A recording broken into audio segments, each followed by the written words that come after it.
Welcome to The Big Picture, a show that takes a deep dive into the political landscape of not only America, but right here in our own backyard of Illinois. It's showtime, folks. The Big Picture is on WCPT 820. And now, here's your host, Edwin Eisendrath. Hello, everybody. Happy New Year. I hope you had a great end of year, Christmas, New Year's, Kwanzaa. Just time with family, time to take a break a little bit, get your head clear, maybe read a novel. It's just so important. Boy, what a year we have in front of us. Anyway, it's winter for sure. Cold. Ooh, cold here in Chicago today, but beautiful. Sun is out. It's clear, as long as you're not out too long. Look, earlier this week, I wrote a piece in response to John Roberts' shameful, distorting effort to rewrite the history in his end-of-the-year letter. And I was going to talk to you about it today. But, I look at the calendar and January 6th is coming, and that calls other topics. But I do hope you'll go online and find it. I think it's important. But let's talk about January 6th. Enrique Tarrio, convicted by a jury of ordinary Americans for masterminding a seditious conspiracy aimed at overturning the 2020 election and keeping Donald Trump in power despite his clear loss. Enrique Tarrio, the jury found that he assembled a group of Proud Boys, armed thugs really, from around the country to be the vanguard of the attack on our Capitol. And after his conviction, he was sentenced to 22 years in prison. And the judge said, Mr. Tarrio, I'm quoting, was motivated by revolutionary zeal when he organized 200 or so amped up soldiers for a battle encircling the Capitol. Enrique Tarrio. Stuart Rhodes spent weeks planning to stop the peaceful transfer of power. He's a Yale Law School graduate. Imagine that. He led the Oath Keepers, and like the Proud Boys, they're another band of soldiers armed and trained. And you know what? You have to think about these differently. They're not patriotic groups. They're like militia groups all over the world that have such devastating impacts on the countries they're in. A jury found him guilty. And for his efforts to ruin our democracy, Rhodes was sentenced to 18 years. A jury found his lieutenant, Joe Biggs, was part of the violence on January 6th. He was the guy who led the effort that breached the police lines. He got 17 years. Another Proud Boys lieutenant, Zach Rail, got 15 years. The jury saw the video where Rail was spraying chemicals at police officers. And they also heard him lie about about the assault during his testimony. And Peter Schwartz threw a chair at officers and pepper sprayed them. DJ Rodriguez jammed a stun gun into officers' necks. Thomas Webster, by the way, a former police officer, tackled one of the D.C. police officers, tore off his gas mask. For their efforts, they're serving 14, 12, and 10 years respectively. These are not beautiful people. These are not political prisoners. These are violent offenders. Felons who sought to overthrow American democracy by force. I'm sorry. But Donald Trump is planning. Well, I don't know what he's planning. He's such a liar. But Donald Trump says that he is going to pardon all these people. And that is dangerous. That is dangerous beyond imagining. And I don't want to travel down this road again because it's worthless. But any self-respecting Congress would impeach him again the day he did it and throw him out this time because it's, after all, their independence, their work that these criminals tried to break. They were the ones who were threatened. But, of course, we don't have that Congress. Instead, a great evil now approaches the Capitol, not this time by bear spray, zip ties, and stun guns, but with silence and compliance. By the way, a Colorado jury found Donald Trump also participated in the insurrection. And their remedy wasn't jail time. That's not what they could do. But instead, as required by the Constitution's 14th Amendment, remember, they tried to keep him off the ballot. Of course, Mr. Roberts in the Supreme Court stepped in and said that Colorado didn't have the power to do that. But even the court said Congress does. And the Electoral Count Act is the mechanism Congress has now for disqualifying his electors. Wouldn't it be a beautiful thing next week, Monday, on January 6th, if, the very act that mob, Mr. Trump, and a handful of folks in Congress, tried to stop 4 years ago, went forward this time, not, in opposition to the Constitution, but in compliance with it, and Mr. Trump got disqualified. Oh, we'd hear a roar from them then, wouldn't we? Well, it's not going to happen, but it's nice to think about. It is what the Constitution requires, but no matter. They might as well be talking about the Emoluments Clause. Look, the poet Ezra Pound wrote, "What thou lovest well remains, the rest is dross. Tear down thy vanity." And it's good advice. It's good advice. We really don't have anything to gain arguing with the emptiness in the heart of the incoming administration, or the black hole of cowardice and fear in the compliant Republican Congress. Nothing can be said to fill the gap in their souls left when they cast out empathy and honesty and common decency. We know them for who they are. So let's instead spend our time shoring up the institutions that keep us free through litigation, through protest that bears witness, and by organizing together and protecting each other. And let's talk about the kind of civic engagement, the actions we can take in our own backyards and across the country to build stronger, healthier, more resilient communities. We will see the back of this crowd for sure, but not before they do terrible damage. And it's our lot to strengthen what we can for the rebuilding that will follow. I have a great show for you today. Two guests that we've never had on this show. One, I think, is entirely new to WCPT, so that'll be fun. And the rest, I think, are friends of yours. You'll enjoy it. Stay tuned. You can hear I need to take a break. We'll be right back. You're listening to The Big Picture with Edwin Eisendrath on WCPT 820. Okay, welcome back. Welcome back. Now, sometimes, I told you, this guest you have not heard on this show before, but are we lucky?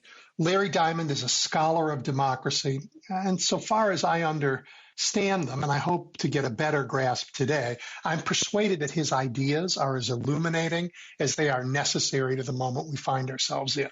He comes to his views, not only from the study of our country. He's a senior fellow at the Hoover Institution and holds a senior fellow in global democracy position at the Institute for International Studies at Stanford University. He chairs the Hoover Institution project in Taiwan and the Indo-Pacific region, and he's the principal investigator in the Global Digital Policy Incubator, part of Stanford's Cyber Policy Center. And I guess in his spare time, he directs the Center on Democracy and Development and the Rule of Law and leads its program on Arab reform and democracy. Side comment for those of you who think academics don't work hard, just think again. Apart from that, he's also an author, and his books over more than a decade now have been warning us that our democracy needs strengthening. I'm honored to be joined by Professor Larry Diamond. Larry, thank you for joining us. Yeah, it's my pleasure. Thank you very much. I am a fan of your work and grateful that you're able to share your thoughts with all of us. We are coming up on a terrible anniversary, and I guess we'll circle back and talk a lot about January 6th, maybe towards the end of this conversation. But I think it'd be more informative if we start with a bigger lens, if that's okay. As you wish. You said that peak of the sort of global democratic movement was around the Orange Revolution in Ukraine in 2005, and that we've been in an era of democratic backsliding since then. And that ours is actually more of an age now of authoritarian populism. Chavez, Erdogan, Bolsonaro, Modi come to mind. Can you give us a quick overview of sort of the march forwards and now the march backwards? Well, the march forward was what many of your listeners will recall was an extraordinary period beginning in the mid-'70s, but accelerating in the '80s and '90s of democratic transitions, democratic victories, democratic progress in the world, with transitions to democracy throughout Central and Eastern Europe, in East Asia, the Philippines, Korea, Taiwan, Latin America, the end of military dictatorships throughout Latin America. It's all very inspiring. But it kind of wound down at the end of the 1990s and really ground to largely a halt or an equilibrium with the, as you said, the Orange Revolution in Ukraine being really one of the last big victories for democracy. And since 2006, in every year, more countries have declined in freedom than have gained by the assessment of Freedom House. And you've had a lot of countries like Hungary, Turkey, for a time, Poland, for a time, the Philippines, kind of moving backwards away from democracy and into a word I think you aptly used, authoritarian populism. And a lot of authoritarian regimes, Russia, China, Iran, Venezuela, becoming much more authoritarian and abusive of human rights and threatening to their neighbors. So it's not hopeless, Edwin. I would, highlight that we had a lot of elections in this past year, and many of them were victories for democracy. The authoritarian populist ruler in India, Narendra Modi, he didn't lose power, but he did have setbacks. The same for President Erdogan in Turkey in their local elections there last March. And in a variety of countries, including several in Africa, South Africa, Senegal, Ghana, the ruling parties either lost power or they lost seats in the national legislature as a warning sign that people were not happy with their performance. There was the first alternation of power ever in this small, continuously democratic country in Africa, Botswana. And so it's a mixed picture. There were signs of progress as well. But, of course, then the United States. Yeah, we'll talk about that. Just before we move off the elections that happened this year, I'm a city guy. I'm a Chicagoan. I love big cities. I love them for all kinds of reasons, but their energy and their creativity is part of that reason. I think, am I right that the losses that the autocratic folks, I don't know, they weren't losses, but the challenges that they had in Turkey and other places came out of the votes of cities and mayors in particular. So that's certainly true. The opposition won I think the seven largest cities in Turkey in the municipal elections last year. They had already controlled a few, like the capital, Ankara, and the biggest city, Istanbul, but they expanded their control. And the mayor of Budapest, is in opposition, is a sincere, democratically committed politician. You see this pattern in a number of countries. In India, the opposition controls the capital city of New Delhi, and the authoritarian-minded government of Prime Minister Modi has really victimized its the head of the government in the state of New Delhi, and is trying to prosecute him. So you see a lot of this, but there is a big divide across both highly industrialized or post-industrial countries and even developing countries, where the cities tend to be more progressive and in some ways, yes, more committed to democracy, and the countryside is more concerned with tradition and somewhat more responsive to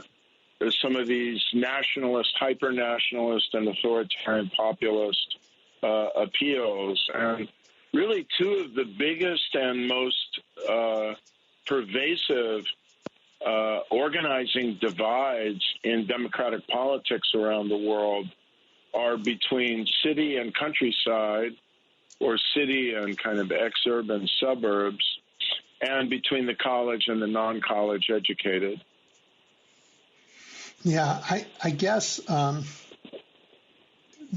just makes me a little bit more worried about the United States because of the structure of our governing and our politics gives extra weight to folks who aren't in cities. I mean, it downplays the power of cities and the people in them. So I worry about that. We can explain why that's the case if you want to go into it. Sure, let's do it. I mean, think about how electoral districts are drawn. It's not only deliberate gerrymandering. The more progressive voters are packed very tightly in urban constituencies. So Democrats may win these seats with 70 or 80% of the vote, and their vote isn't spread efficiently across geographic districts of wider expanse. And this is one reason why cities tend to lose out, even if you have relatively objective drawing of electoral district boundaries, and then the voters that are maybe more conservative, traditional, and rural are more spread out, and they tend to gain even from a natural process of districting. Sure. And then, of course, we have the more rural states because of the nature of the U.S. Senate and the Electoral College being vastly overrepresented in the U.S. system. Yeah, it's dangerous. You wrote, and I read a terrific piece in the Journal of Democracy in April. And let me just read part of it because I want to talk about it. You wrote, democracies must generate economic prosperity and opportunity while containing corruption, crime, and abuses of power to reinvigorate support for democracy across regions and generations. Liberal democracies can't be weak or retreat. They must exert their power to safeguard free and fair elections, independent media, and the rule of law. I read that and I gasped, I'm afraid, because that's a very high bar. And I want to understand it a little better. And I think you might be able to help me do that. But I also want to know whether autocracies have anything like a similarly high threshold they have to retain, clear to retain power. Well, the bar is not as high for autocracies in one sense because they can use repression and authoritarian surveillance to beat back or preempt popular dissatisfaction. But they can't necessarily do it absolutely and forever. And long-term sustained corruption and malperformance does accumulate in authoritarian regimes and render them vulnerable.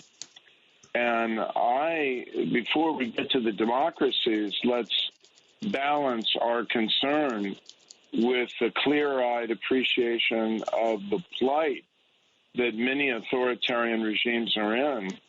Venezuela, you've had 8 million people, a quarter of the population, leave the country because of the corruption and economic mismanagement.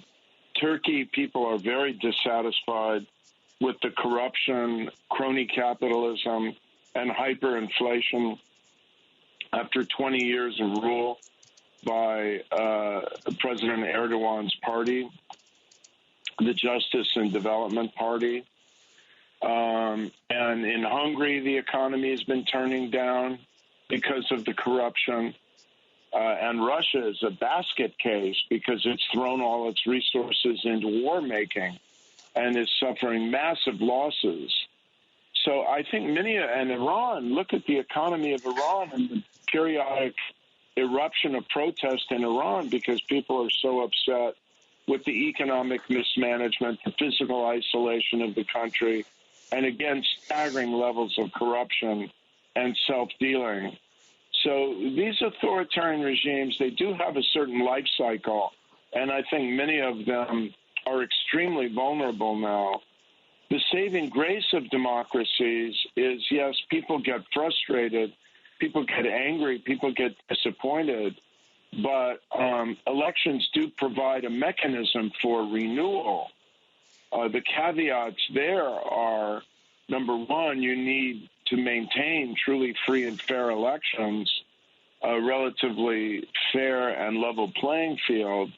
And number two, you have to hope that in a democracy, if people get disillusioned and turn to an alternative, the alternative is not the one that Elon Musk endorsed for Germany, namely the semi-neo-Nazi Alternative for Germany, the right-wing, extreme right-wing political party. And you have to hope that even softer, illiberal, populist versions of that don't get a toehold, because then they not only govern in a very illiberal way, but they proceed to trash the norms, the institutions, the rules, the foundations of democracy itself. Yeah, here I was thinking you were going to talk about the other guy Elon Musk endorsed for all the same reasons, but we don't have to go there just yet. This notion of what a democracy has to do to stay in power, I'm going to read a quote from FDR, and my listeners have heard me, some of my favorites. It's from 1938, and I think about what was going on in 1938 around the world. It was an authoritarian moment for sure. And he said, I venture the challenging statement that if American democracy ceases to move forward as a living force seeking day and night by peaceful means to better the lot of our citizens, fascism will grow in strength in our land. And I think about that because it's entirely about one of your themes, and that is what makes a government legitimate. And I guess it's also an acknowledgement that legitimacy is a kind of power. Yeah, absolutely. Legitimacy is an extremely important source of political power, of the authority to govern and make things happen. And it's an indispensable foundation for democracy because democracies are unique in minimizing their reliance on coercion in order to sustain themselves. They really depend on voluntary compliance. And if people don't believe that the system of government that's in place, not the particular government, but the system of government, the constitutional order, is morally right and proper, the best form of government for the country, why would they comply? They would seek to overturn it. They would seek to violate the rules and challenge it either violently, as they did on January 6th, or at least abuse the rules if they conquer power. And so legitimacy in the sense of belief in the moral rightness of the constitutional order, the democratic constitutional order, and commitment to it, as those House members swore an allegiance to yesterday on the House floor, not to Mike Johnson, not to Donald Trump, not to the Republican Party, not to the any political ideology, but to protect and defend the Constitution of the United States. That's what our system depends on. Yeah, it sure does. I wrestle a lot with this, and I could use your help. I teach a course at DePaul on American democracy, and we take a deep dive into Ohio, where gerrymandering has led to decline in public outcomes and one corruption scandal and another. In that case, the GOP, the party in power, used its power to change the rules, not always in ways that benefit the public, but to stay in power. And I live in Illinois, where God knows Democrats have made similar, much less lately, but when I grew up in Richard J. Daley's Chicago, they did the same kinds of things. And there are plenty of folks like me who worry about the legitimacy of our Supreme Court right now. So how do democracy advocates talk about the problems that threaten legitimacy of institutions like the Supreme Court in the United States without contributing to that autocratic, I don't know, shibboleth that the whole place needs to be torn down? Yeah, that's a very astute and timely question. I think that it's important not to make it too personal and too partisan, to stick to principles. Part of the reason why we're in this downward spiral of political opportunism and maximalism, the felt need to win by any means necessary, is because of the severe degree of partisan polarization and the sense that, if the other party wins, if the other guy wins, it will somehow be the end. So whenever we can find common ground with people we disagree with, and with members of a different political party or different political ideology, I think it's important to do so, to reduce the temperature in our politics and the descent into an all or nothing, winner take all mentality that if you lose, you lose everything, and if you win, you should take advantage of it to win everything and entrench yourself in power permanently. And I think sticking to principles rather than just saying, the Supreme Court, they're all appointed by Trump, they're just a bunch of Trump loyalists, it's not a productive way to frame it. Let's stick to principles and identify the ways in which their reasoning is flawed and inconsistent with the Constitution and our democratic principles. Yeah, I agree with that. I think that's a better approach. We've got to reduce the political temperature. I don't know how, and I want to, again, keep to this topic because it's so important. I think back on the election that was just wrong. And the Harris campaign campaigned with Republicans, not just Liz Cheney, but lots of Republicans all over the country. The Democratic convention here in Chicago featured Republican speakers, lots of them. In Congress, when Democrats and Republicans negotiate an agreement, whether it's on funding the government or on immigration, in a bipartisan way, one party says, we're going to throw out our speaker because of that, and we're not, and we are walking away from our agreement.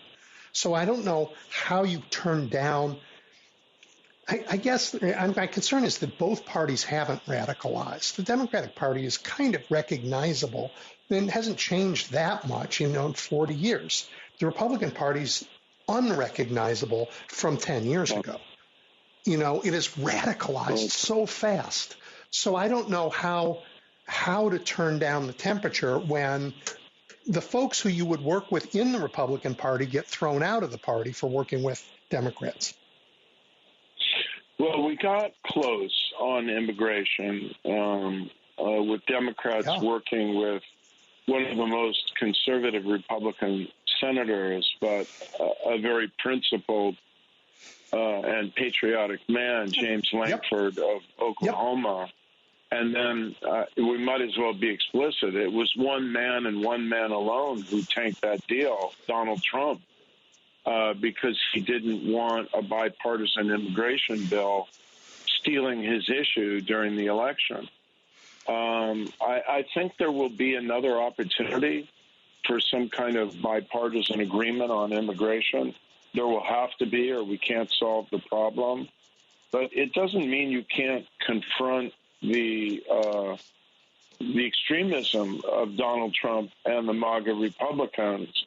It just means when you can find common ground, you should seek it. And you kind of have to build governing coalitions, not necessarily from the exact central point on the political spectrum out, but from somewhere in a broad range of the center out in each direction. And for now, because the country is so divided, I think that's the only way we're going to get the kind of legislation we need. But at the same time, look, I have called out Trump, his authoritarianism, his cynicism, his extremism, quite explicitly. I think it's a threat to democracy, and I am very worried about what has happened to the Republican Party. This is why I am so passionately in favor of nonpartisan primaries and ranked choice voting, the Alaska model, so that Donald Trump can't say to a compromise-seeking senator or Congress member, you better stick with me and spurn the Democrats, or I'm going to primary you. Our politics have become so sick that primary has become a verb. I'm going to primary you. Yep. I'll defeat you in a primary for your moderation and, instinct for democratic compromise. And many of these people want to do the right thing, but they don't want to commit political suicide. Yeah. Lisa Murkowski is able to be the most compromise-seeking and independent-minded Republican senator, not only because those are her instincts, I think they are, but because the electoral system in Alaska ensures that she can't be denied a place on the ballot in November because of the top four nonpartisan system. The top four candidates in the primary advance to the general election, and then ranked choice voting is used to choose the winner, and that's how she got reelected in 2022. So if we had that system in more states, I think it would transform our politics. Yep, I'm a fan. I know Chicago had back in 1987, 80, it was the election before that, 84. The first time Chicago had a black mayor, Harold Washington. And after he won the Democratic primary, a complete unknown Republican nearly beat him because Chicago was, at that time, a different city. And we changed the rules after that. We just said we're not going to have partisan primaries. We'll have a runoff of the top two candidates, however they get there. And that was an improvement. Mm-hmm. Good. Yeah. Let's turn to another topic of yours in that paper, and that's the topic of strength. And you argue that in the face of an authoritarian upswing, democracies can't be weak. And so I'm thinking about that. And you argued that not saying they can't. I'm sorry. The argument was about domestic strength as well as strength around the world. That if you show strength, you are less vulnerable at home. And I think about our last 4 years, because the U.S. in the Biden administration was pretty strong on the international stage, rebuilt alliances, supported Ukraine and others under attack. We pushed back on Russia and on China. And at home, the government prosecuted and jailed the insurrectionists whose miserable anniversary we're going to be remembering in a couple days. But we were weak when it came to holding one particular man accountable for anything. Was that weakness the fatal flaw? Let me unpack what you said with the following reflections. in two parts. Internationally, I think you used the word, we were pretty strong. Yeah, we were pretty strong, but we weren't strong enough. We should have given Ukraine everything they needed from the beginning to repel and defeat this Russian invasion, and not yielded to Putin's nuclear blackmail, which I think was an empty threat. And I think that if we had given Ukraine more earlier, it would be in a much stronger position right now. And Russia wouldn't have had the time to build up its arms industry and so on and so forth and get the help it has from China and North Korea. At home, I think there is a gathering, I won't say consensus, but very strong current of opinion that Judge Garland Merrick Garland was not the right choice for Attorney General. That we needed not a partisan Attorney General, but a more vigorous and self-confident Attorney General who wouldn't take 2 years to writhe in indecision about whether to prosecute Trump. And if we had started from the beginning with the principled prosecution that I think the evidence justified, he might have been convicted of something more serious because he certainly seems to have had an instigating role in the January 6th insurrection. And we might not have this kind of authoritarian personality as President of the United States. Do you think that if I want to put the two together, do you think if we were stronger in supporting Ukraine 4 years ago, that would have changed the domestic calculus here about democracies? Would that in itself not necessarily? Okay. Not necessarily. Right. I think the two actually. It's not that they're unrelated, because they stem from a common spirit of conviction and steely tenacity. But it isn't automatically the case that just because we're as resolute and unwilling to be intimidated as we might have been in Ukraine, that we're going to be the same in confronting criminal acts against democracy within our borders. It's not automatic. Yeah, and on that Merrick Garland choice, as you were talking, I had this flashback to a scene in, I think it's Godfather 2, where the Don says, "You're not a wartime consigliere, Tom. You're my lawyer, but this isn't the time for you." It's a very profound comparison that I have heard made before. Yeah. And these aren't normal times. I do believe that democracy will be under much more serious threat in the second Trump term than it was even at the end of the first. Yeah, I do too. All right. Well, you've written. No, strike that. I want to go somewhere else first. Our conversation so far has assumed that across, we're going to reach. We can reach across the aisle. We can reach some common ground. Americans can do this. It assumes we share some common sets of facts. But I don't think that's the case anymore. The media's performance in this last few years has shattered that for me.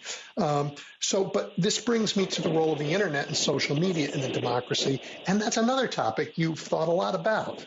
Just talk to us about what we can do to,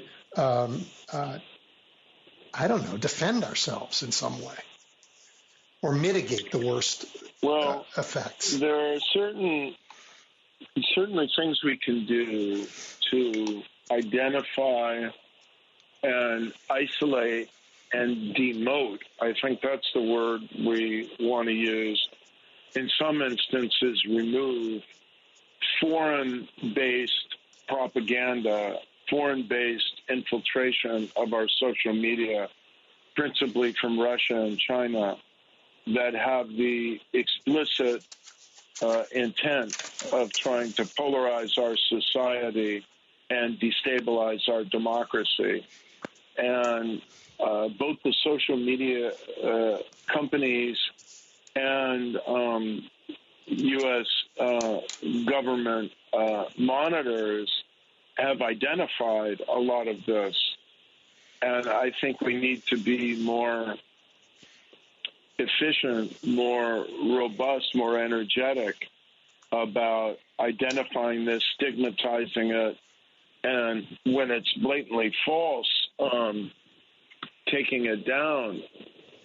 But we enter more difficult territory when we're dealing with content that's domestic generated and has the protection of the First Amendment, and is just irresponsible. And it really requires the social media companies to change their algorithms so they're not artificially inflating and elevating wildly false, outrageous, conspiratorial content simply because they think it'll make them more money to fan these flames. Well, I have to stop you there because I know that as you say that, you're thinking that, but that's who bought Twitter, right, and turned it into X, and has demoted, if to use your word, common sense in order to be a platform for nonsense. Yeah, I know. It's very depressing. And it's very, very dangerous. I don't have an obvious answer of what to do about it, except that I think that there is a strong case to be made for removing Section 230 intermediary liability protection from the social media companies, that they should have to be responsible in the way that your radio station and the local newspaper is responsible for the content that they convey. And if they convey knowingly false information, or they're carrying false information and destructively false information that they don't do anything to correct, they should be held liable. They should be liable. For it. Absolutely right. To go back to the foreign one. Go ahead. Yeah, I don't see how to motivate them except to address that. There was a very good bill that was introduced a few years ago that, because, having to do this and to kind of monitor your content for minimal standards of accuracy can be extremely expensive.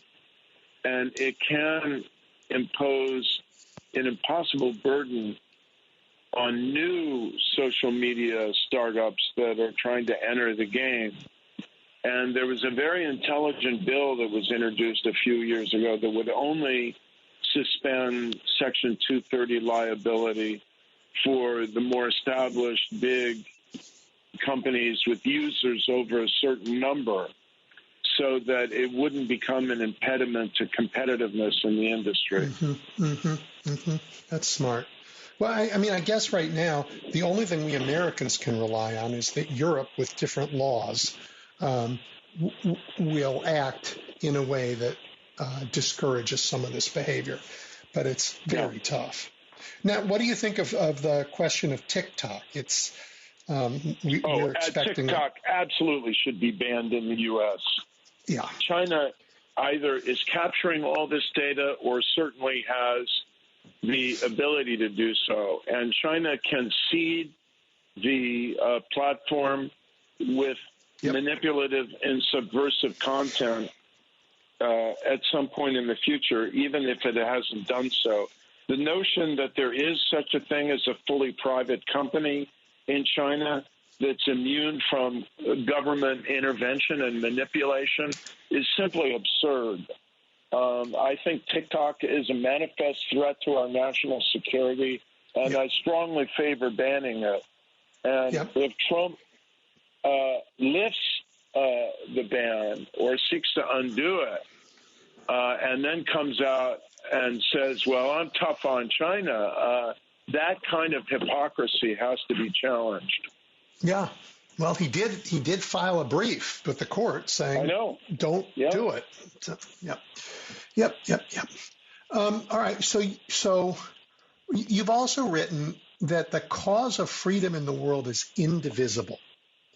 And I'm not sure I understood what you meant. I mean, critics might say that kind of thinking has given the U.S. license to act, in ways that we're not really proud of.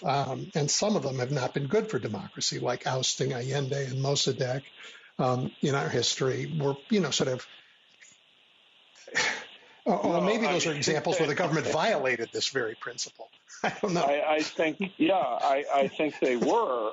Now, look, Allende, he was a socialist at a minimum with Marxists in his circle.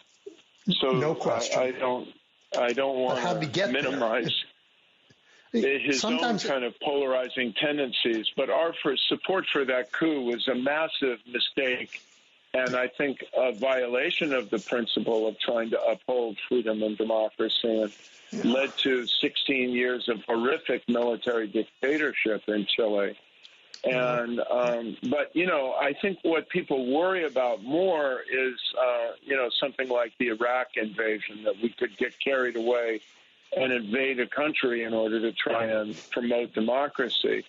And my answer is that I don't think military force is the way to do it.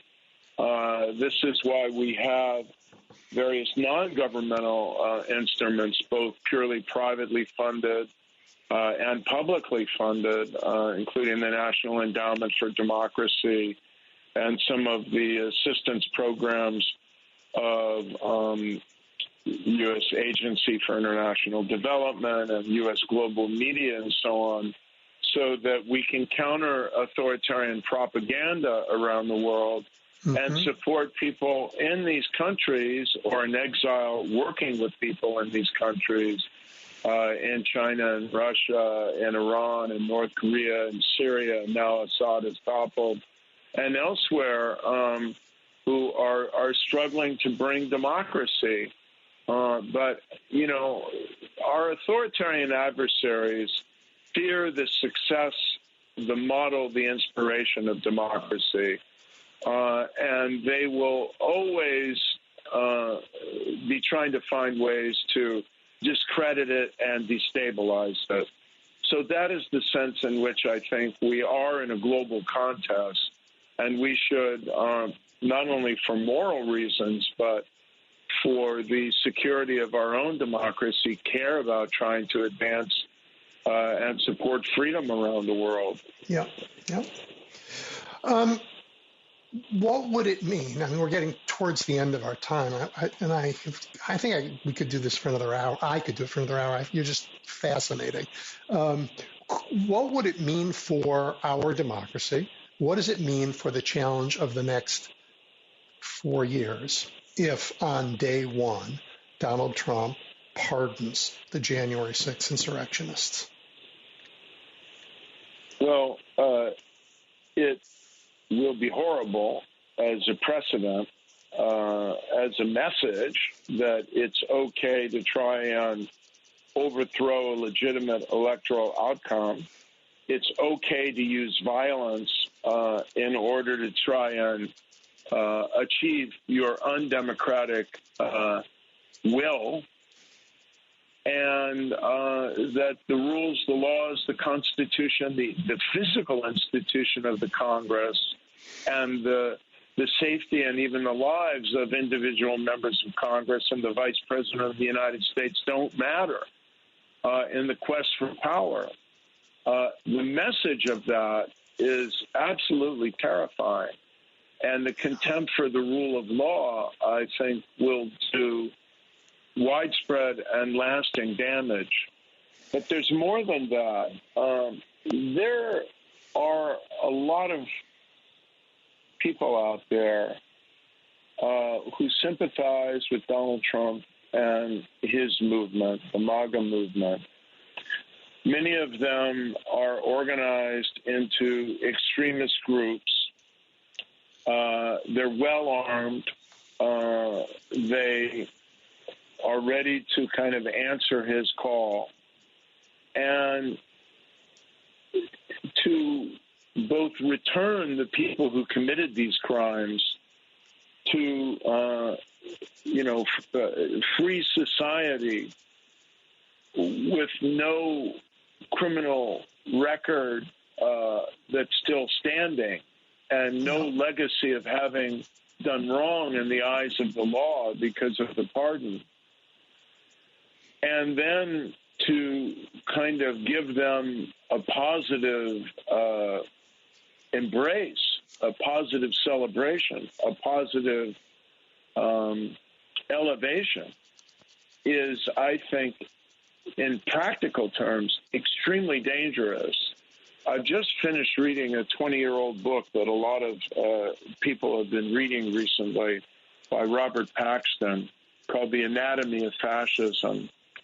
And I have really restrained myself from using the F word, fascism, in connection with Trump, because it's just seen as a kind of reflexive, derogation. That's right.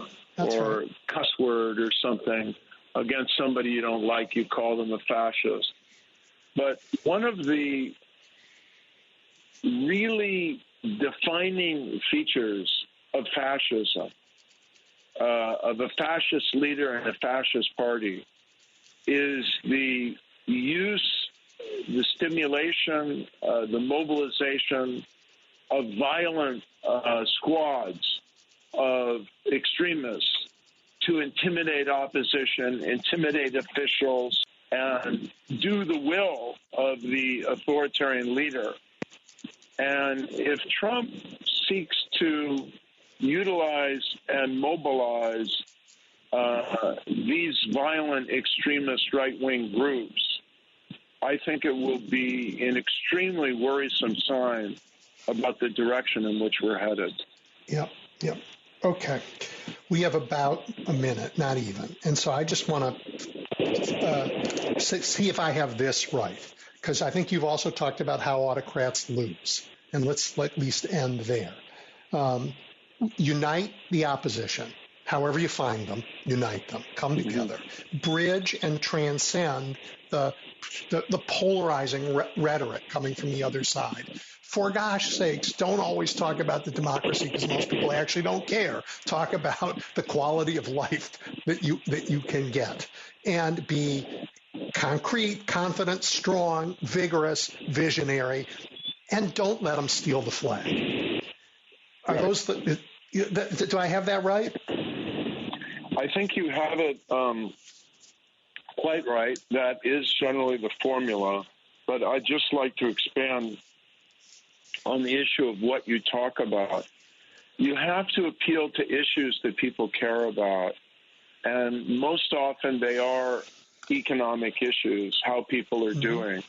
And I think that's one of the big reasons why the Democrats lost. It's not like people were hungering for a return of Trump and his authoritarian hand, but they thought their lives were better under Trump materially, economically, and would be again. I think their memory is flawed, but nevertheless, some of that goes back to the internet problems you talked about. They really felt the pain of inflation. And so the economy, immigration, and some of these cultural issues where the average voter perceived excess on the part of many Democrats. People need to be, people who want to defend democracy need to be sensitive to the other issues people care about. Yep, totally right. Hey, we're out of time. I would love to stay in touch and maybe do this again as we sort of see what happens in the coming months. Your work is fabulous. For those of you listening, you can find Professor Diamond's work sometimes in the Journal for Democracy. And where else can lay people find your work? Well, I published 2 articles at the end of last year in Foreign Affairs magazine and on the Foreign Affairs website. Yep. All right, everybody, and thank you very much. Really appreciate your time today. My pleasure. Thank you. Yep. Bye-bye. All right, we're going to take a break for the news, and then we're going to head over to Center for American Progress when we come back. You're listening to The Big Picture with Edwin Eisendrath on WCPT 820. Welcome back, everybody. I'm now joined by Laura Rodriguez. Laura is the Vice President of Government Affairs at the Center for American Progress. And I know many of you listening know that organization. It's one of the country's largest and leading left-leaning policy and advocacy organizations. They played a big role in things like the Affordable Care Act and Democratic legislative wins early in the Biden administration. Laura, welcome.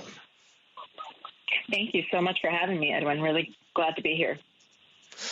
Well, now what? What an excellent question. I think it's going to be a really interesting couple of years. Already we saw what we can expect between the dynamic of the incoming White House and the Congress, right? We saw before Donald Trump has even taken office, the chaos that he caused just before the Christmas break, just on funding the government, with his new buddy Elon Musk creating a lot of problems for folks. And this is on something that's really simple, of funding the government, an agreement that had been already made between all 4 parties, the 2 Democratic leaders and the 2 Republican leaders, and they just blew it up last minute. And I think we're just going to see a lot of that chaos in the next couple of years. Yeah, I mean, no one listening to this show needs convincing that Trump and his agenda are both heading our way and bad for the country. And I think we all know that, chaos may actually be our friend, because if he does what he wants, he's going to do things we don't want. Nobody wants billionaires to get more tax cuts. Nobody thinks that's good policy. So, how do we slow them down? How do we hammer wedges into their ideological differences? And they have them on their side. And how do we protect our people and the institutions of our democracy until we get the chance to throw them out? I think you make an excellent point there on the chaos being a friend. I think that's one thing that Democrats can certainly seize on. I think the other piece here is Mike Johnson's tiny majority, right? We saw that even with a slightly larger majority in the last couple of years, he could barely get anything through. And now we're talking about an even smaller majority, right? He's got two seat votes that he can lose. So at any point, if any of those folks can be kind of sliced off, and we're talking about not the House Freedom Caucus folks, but we're talking about folks in the what's left of the middle in the House and the Republican side, that are people who want to make sure that they come back in a couple of years and represent their constituency. They're going to have to deal with Democrats because there's just not enough votes only on the Republican side to get a whole lot through, especially with their own, like you said, wedge issues. I think one of those wedge issues is what you mentioned tax cuts. And I think, with the tax bill, the Tax Cuts and Jobs Act expiring, and that's going to be one of the big pieces of legislation coming up this year, where Democrats are going to have a lot of leverage. One thing that you're going to see if they want to extend it, but they can't do that without putting the country in a whole lot more debt. And they're going to have to put their money where their mouth is on trying to reduce the deficit, on trying to be responsible with the government spending. And that is one place I think that Democrats can certainly use their leverage. That's interesting. We have a very rapidly arriving debt ceiling crisis again. What do you think they're going to do? This one's an interesting one, as we saw that Donald Trump, when they were talking about the funding government late last year, we saw that he wanted to do away with the debt ceiling issue. So that might be one that actually gets taken off the table. But that being said, there are, like I mentioned, the House Freedom Caucus folks, some of them who've never, ever voted for raising the debt ceiling, who don't plan to do it again, now just because Donald Trump wants to do away with it. And so I think, again, there's another place where Democrats can get something for their votes, because they are going to need their votes. This is a matter of Hakeem Jeffries and the leadership really looking at what can they kind of get out of this, whether that is a commitment to do away with the debt ceiling for a long time or maybe forever, which is something that they floated for a while. It's simply not something that should be played with and made political.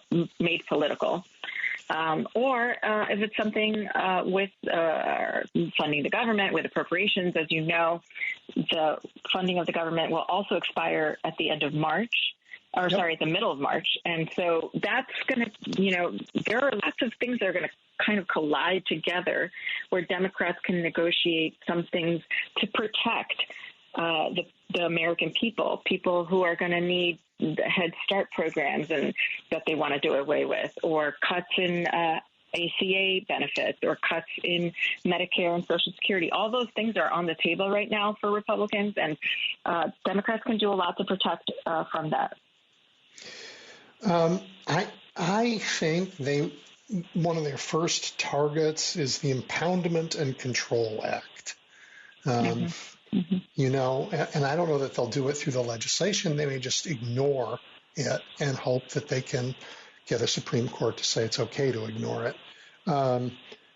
But how do Democrats make sure that when Congress says, hey, you're spending the money on these things, President Trump spends the money the way Congress tells him to, and not the way his friends whisper in his ears to spend it? Mm-hmm. Well, that is going to be court battles, unfortunately. Although in the run-up to getting to the Supreme Court, of course, there will be time, and there will be time to really pause some of those moves. And really, it's about getting to through the next couple of years to hopefully get back at least a House majority on the Democratic side to put some checks on Trump. But this is all going to be played out in the court, unfortunately. And I think from the report that we've seen John Roberts release a week or so ago, we're seeing a court that wants to continue to have legitimacy. And we're seeing an American public who is doubting that more and more every day. And so, I wouldn't write off the Supreme Court just yet. We'll have to see how that plays out. I have written them off. And maybe I read John Roberts' letter as saying he'd like to get some trust back. And God knows if he wants to get it back, the door's open, he can try.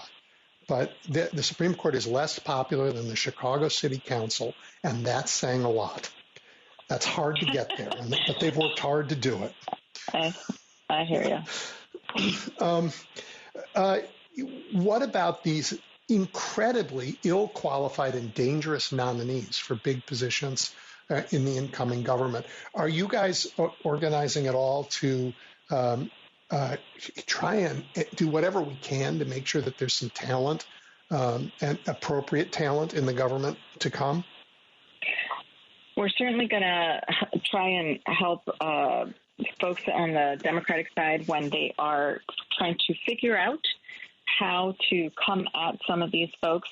There's a couple of places that can be helpful.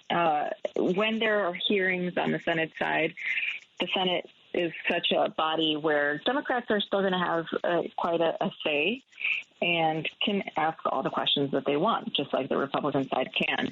I think it's going to be very, very important to get some of these nominees on the record, either committing to, protecting certain things, like abortion rights, for example, not federalizing that, going to like RFK Jr., for example, and or, if they can't commit to that, then that's something that we can be ready to, or hopefully the Democratic side can be ready to help states deal with. And this is talking about, states attorneys general, which, in the last Trump administration played such a large role in trying to combat some of the worst things. So we're going to have to see where that goes. But I do think getting them on the record for certain protections or stating certain positions that would make it difficult for them to roll that back.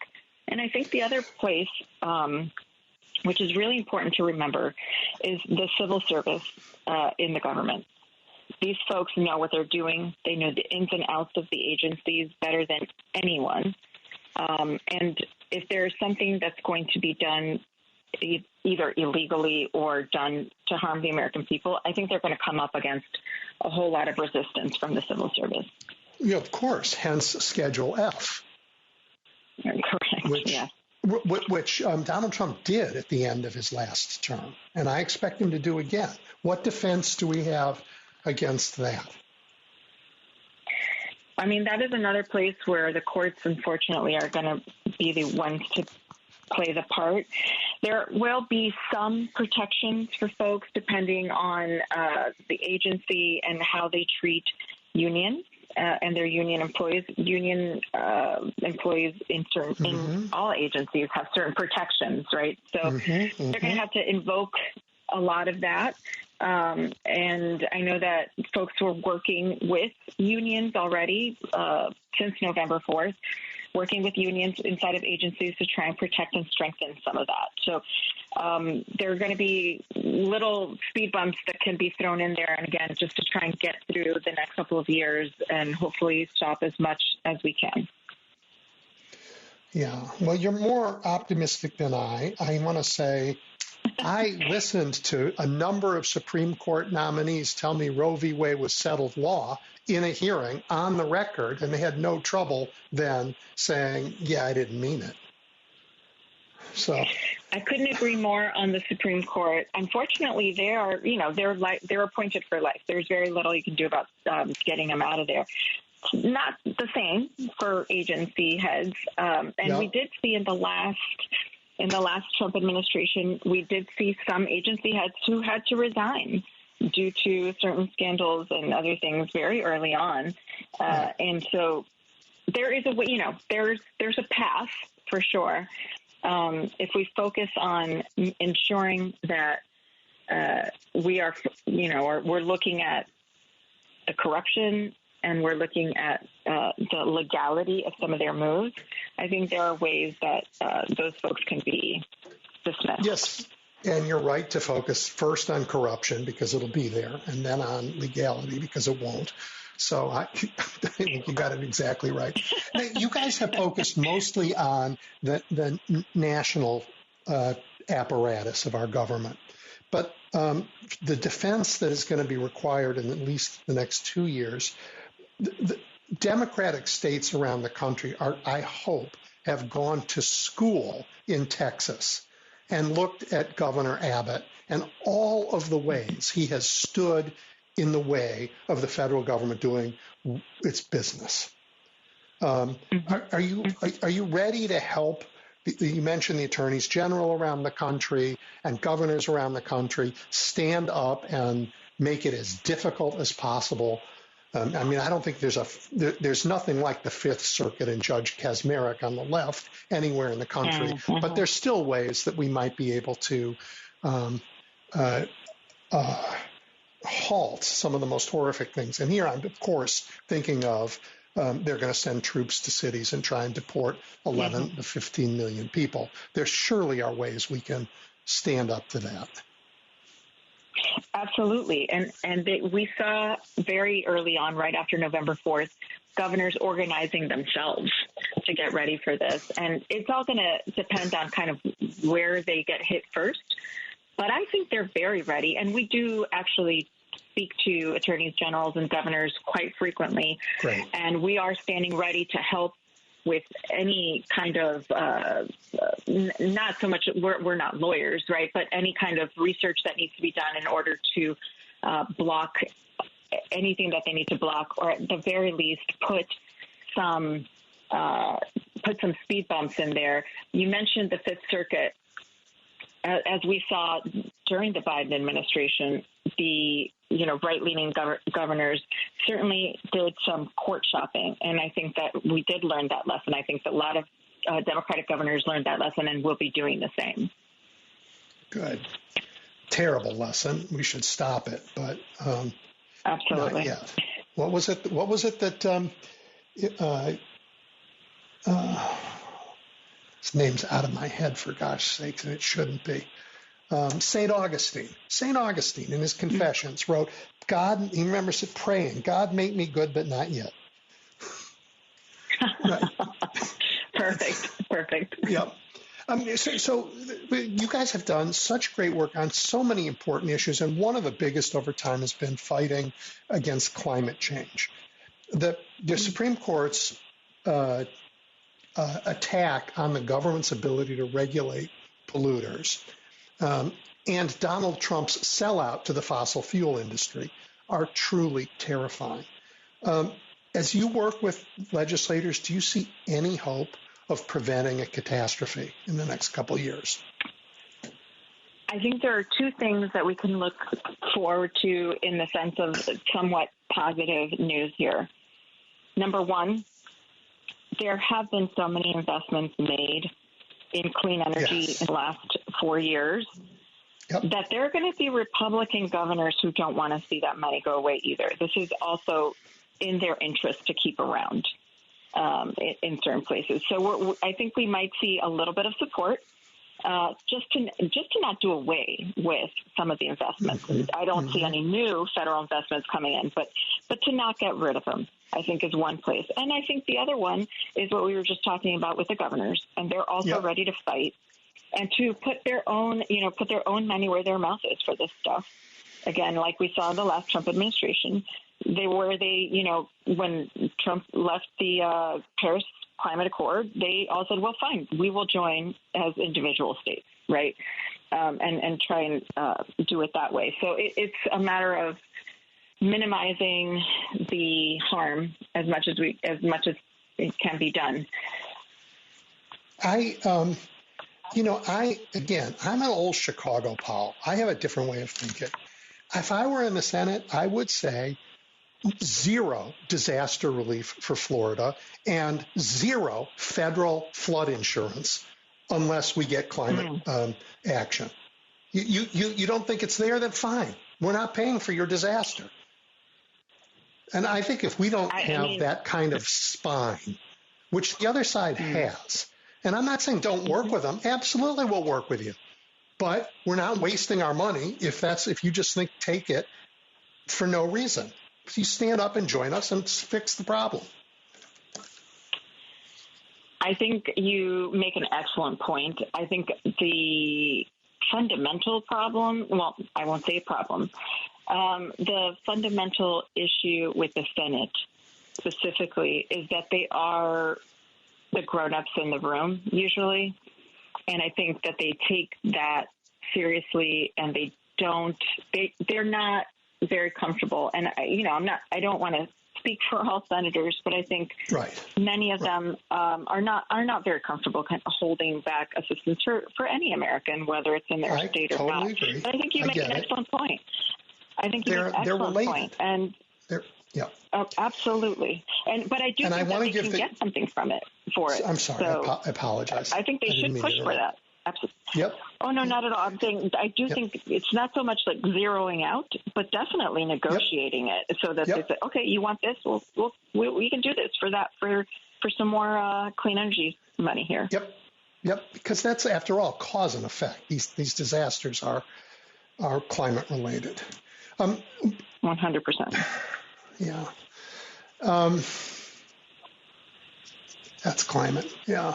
And on the democracy, I mean, you guys have been all over the world fighting for, Americans standing up for democracy. What does it mean that Kari Lake will be in charge of Voice of America? Boy, that's a pretty frightening prospect, for sure.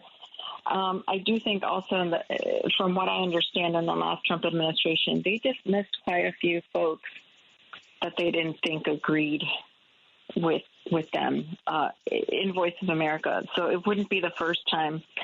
I think we're going to have to, I think Americans who are pro-democracy, like Center for American Progress, but other organizations that are more focused on diplomacy are going to have to step up their game.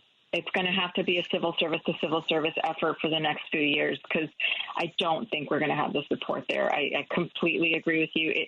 They will, if not dismantle it, definitely make it so that it's completely useless to actual democracy.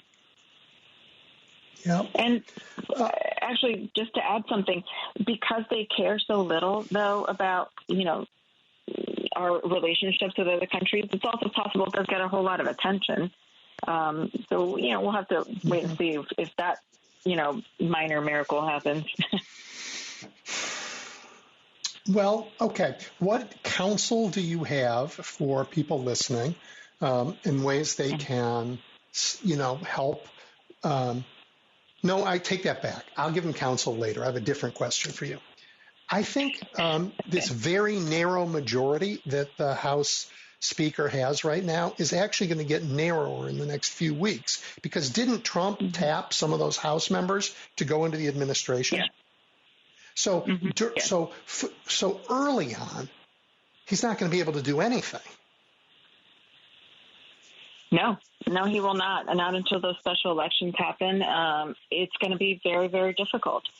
It's just why, it was such a head scratcher why they only did the government funding through the middle of March instead of a year. But, maybe they have some amazing plan under their sleeve. We'll see. But no, I just think that puts us in a stronger position. Absolutely, exactly. Without Democrats, they just can't. They just cannot move.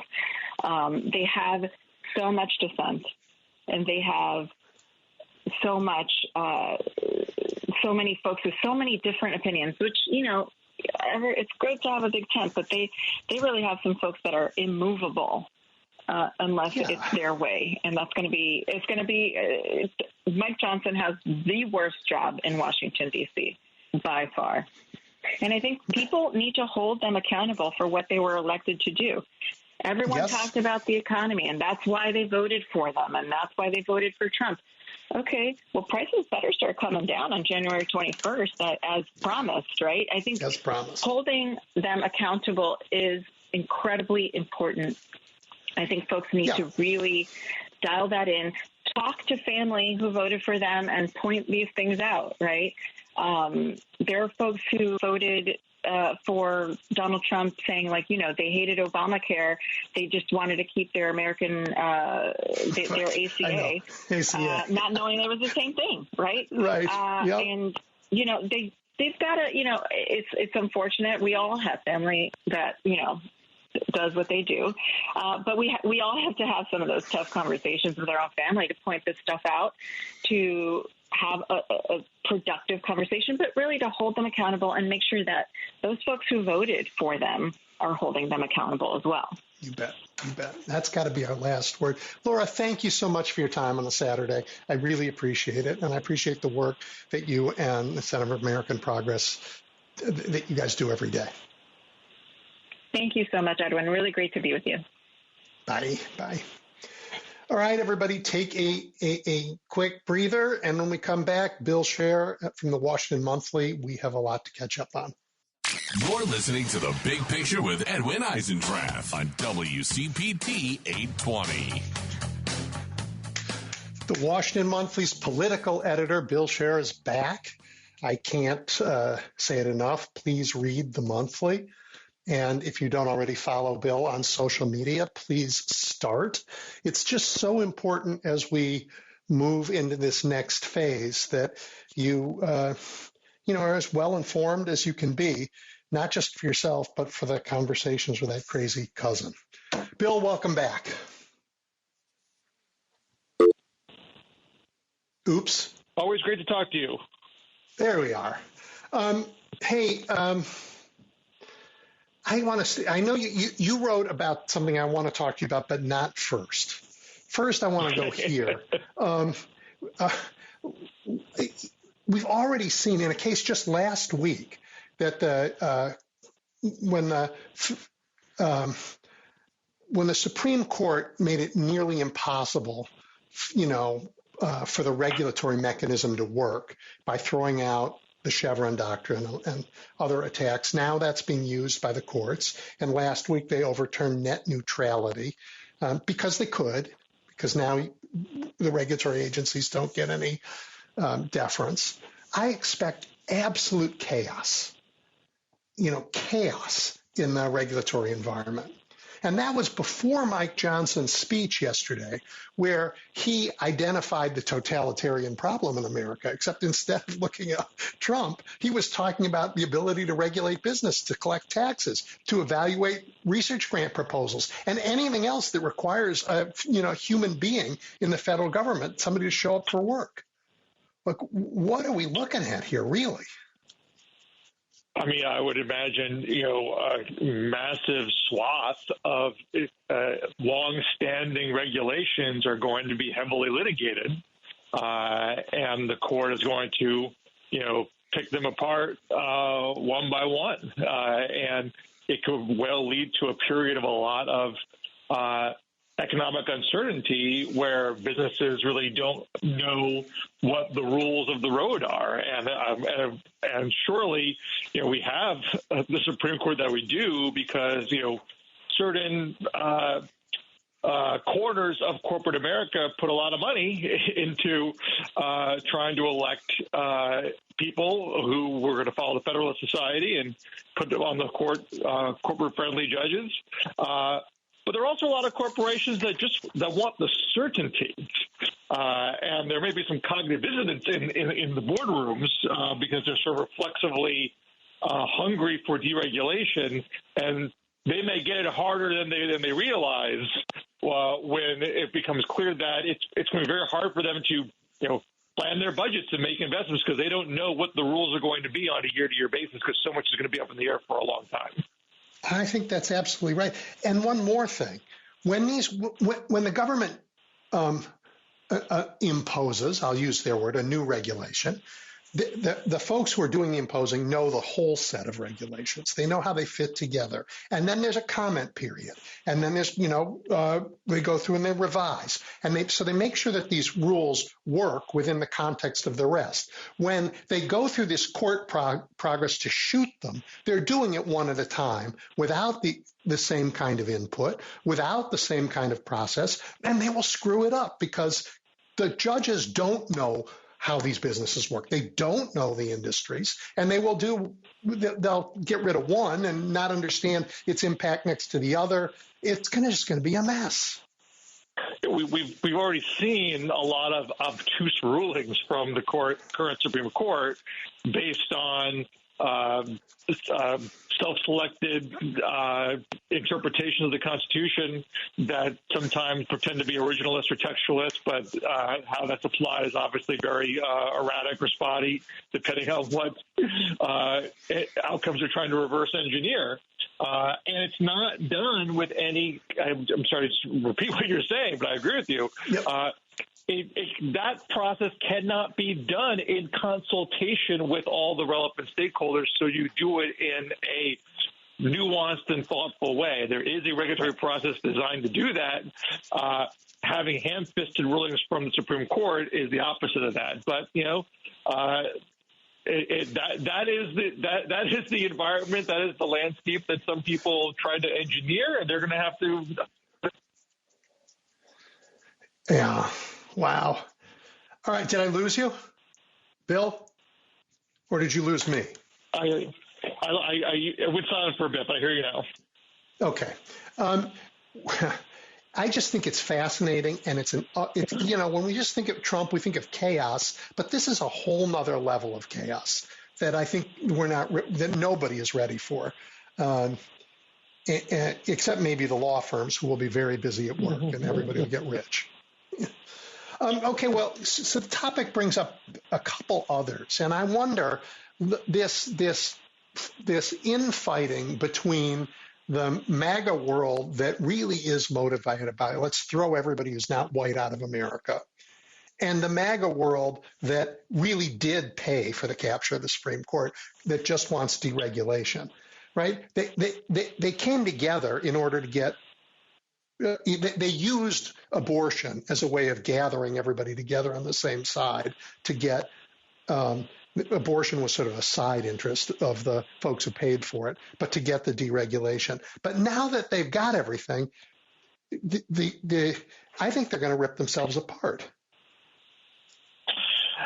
I think we're headed into a period where there's going to be a lot more instability. I mean, it's not just at the court level. I mean, we've been through 4 years with Donald Trump before. It was not a period known for excellence in the governmental competence.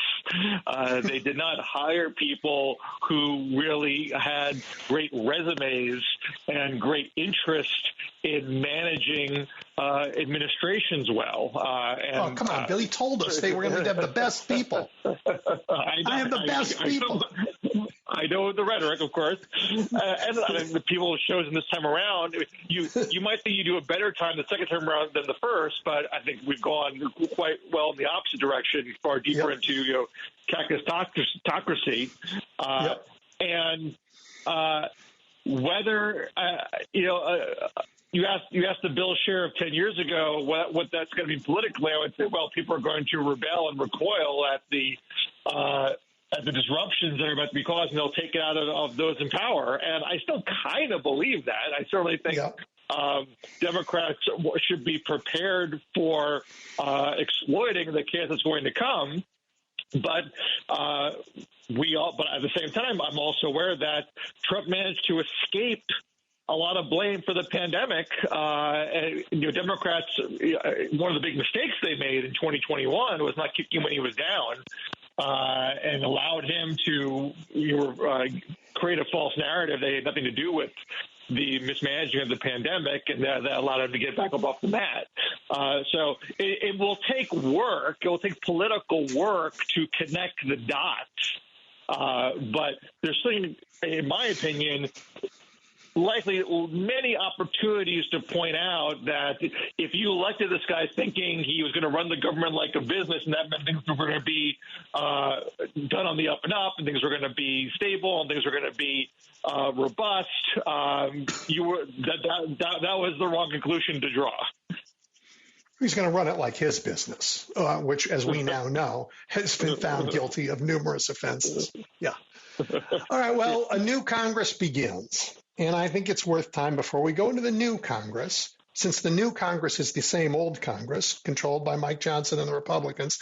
Could you just, give us a moment and tell us what they accomplished in the last couple of years? The Mike Johnson Congress? Yeah. I will say this. I will be charitable here, okay? Yep. As difficult as the last couple of years has been legislatively, they didn't go off the cliff. Pre-Mike Johnson, Kevin McCarthy did negotiate a debt limit deal with Joe Biden. Mike Johnson did, manage to get Ukraine aid through. The Joe Biden presidency is the first presidency since George W. Bush to not have any government shutdowns of any length. So things could have been worse. I did argue and continue to argue Joe Biden said he was going to bring back bipartisanship and to Washington and dysfunction, and he did. As it may not have looked like it all the time, it may have been awkward and unwieldy at times, but they hit a lot of marks. Now it's how things will operate going forward is a little harder to say. Now I don't expect Republicans whine and cry a lot about debt and deficits and spending when Democrats are in charge. They tend to do it a lot less when Republicans are in charge. So I'm not going to assume we're going to have real knockdown, drag-out fights about that. But the margins are so thin that it does only take a few people to throw a wrench into the system. So I can't discount it either. The demands that I saw from the House Freedom Caucus after Mike Johnson won the gavel, frankly, I thought were pretty vague and not very intimidating to Johnson. There were not a lot of very firm red lines drawn there. There were no debt limit threats. I wouldn't assume, the absolute worst case scenarios of actually breaching the debt limit and causing a global economic calamity. But these are a cast of characters which have. McCarthy escaped a couple of scrapes until he had one scrape too many, and he did get ousted. So it will only take a few to go off the deep end and really cause some major problems. So I can't tell you it's all going to be okay, but I don't expect that the Republicans are going to be hell bent on making Trump's life miserable. Where the bigger concerns that I have is not so much what happens legislatively, because I don't think Trump really cares that much about legislation. It's what he's going to do with brazen assertions of executive power and testing the bounds of the Constitution. Okay. One more question then about the legislature, and we'll go there. On the debt ceiling vote, that's got to happen very soon. Would you counsel Hakeem Jeffries and the Democrats just sit on the sidelines and let the Republicans figure it out? Yeah. For debt limit? Yeah, for any, yes. Democrats should not allow a debt limit breach to happen. If they can cast vote to avoid a global economic meltdown, they should do that. They do not have to act like Matt Gaetz is. They do not need to be nihilists. It's not accurate, in my opinion, to say that they have zero responsibility of governing the country. They are elected too. They are part of the government. They have responsibility like anybody else does. Now, that is not to say I think they have to bend over backwards to try to sand down the rough edges of the Trump agenda across the board. But in terms of the debt limit, which is like literally absolute minimum to avoid, massive hardship across the world, they don't need to be petty about that. They should do the right thing. Yeah. Stand alone or put it with something else they care about? Ideally, these would be standalone bills. If there's a debt limit bill that's loaded up with a lot of Republican nonsense, then maybe it's fair for Jeffrey to say, look, if you want to try to jam things down our throats, that's your problem, buddy. Yeah. If you want to do a clean debt limit, we're here for you. Okay, fair. All right, let's turn to executive overreach. Hard to imagine what that is, given that the Supreme Court has said we believe in the unitary executive. But I guess somewhere in even in the immunity decision, John Roberts said, we can't really tell you what it is, but it'll be up to us when it happens to tell you. Like the legislature just got cut out entirely. But so what do you expect? I expect him to immediately, get rid of impoundment and control, pretend that doesn't exist on day one. Mm-hmm. I expect him to order a whole bunch of things about immigrants that they screamed and yelled every time a Democrat had an executive order on this stuff, and some of them will be litigated. Where do you think he's going to go? Well, but this is where I think the bigger worries lie is. I don't think Trump cares about wheeling and dealing the nuances of legislation with Congress. He was not that all. I mean, there may be a few things here and there that he wants, funding for a border wall, for example. But I think he's much more interested in just saying he has the power to do things. To shoot first, ask questions later mentality. Knowing there'll be lawsuits, knowing there'll be litigation. It's even possible he'll lose some of those lawsuits. The Supreme Court, the last time around, did not do everything Trump wanted them to do. He lost cases. In fact, he lost a lot of cases involving deregulation. Many of his deregulation orders, got struck down. Where the real stress test of the Constitution is, and the first time around, Trump. I can't give you an example where Trump ignored a Supreme Court ruling. That check and balance held. Is it going to hold again this time around? That's where I'm more nervous. But it's also the case that, if Trump does a slew of things in year one, it takes some time for litigation to make its way up to the Supreme Court. By the time they rule on it, he may be halfway out, one foot out the door anyway. So I don't think he cares about what happens next. He just wants to do it and not worry about what the consequences will be. And so that can happen, on hundreds of fronts. Do you expect the justice system to stay some of his decisions pending their review, or will they, like they did with Texas, ignoring Roe v. Wade while it was still the law of the land, say, you go ahead and do it until we take the case that says you can't? We see the justice system. What do you mean, the judiciary? Yeah. Will the courts say, hey, you're stayed from doing these things pending an outcome of? They did the first time. They may not the second time. We have a divided judiciary. We have a judiciary that has many Democratic appointees and many Republican appointees. A little more Democratic than Republican right now. Joe Biden, did a good job, filling vacancies. The appellate court level, I believe, forgive me for not having gone back and checked in the past couple of weeks, but I think we have 7 of the 13 are Democratic majorities now, which is, I think, a shift of one court from the last time. I'm sure a lot of the lawyers are going to be, district shopping, circuit shopping to try to get those stays. But, those things also might get appealed up the line, and the Supreme Court might overrule those sorts of those attempts. So it's going to be kind of patchy, is my guess. What gets stayed and what goes forward. And Trump's attitude is going to be push the boundaries as much as possible. Do everything. Maybe you win some, maybe you lose some. Who can? He's not a guy. I hate to play the mind reading games because it's hard to know exactly what he's thinking. But to the best of my ability, I don't think he cares about the consequences of things. I don't think he's a 12-dimensional chess player.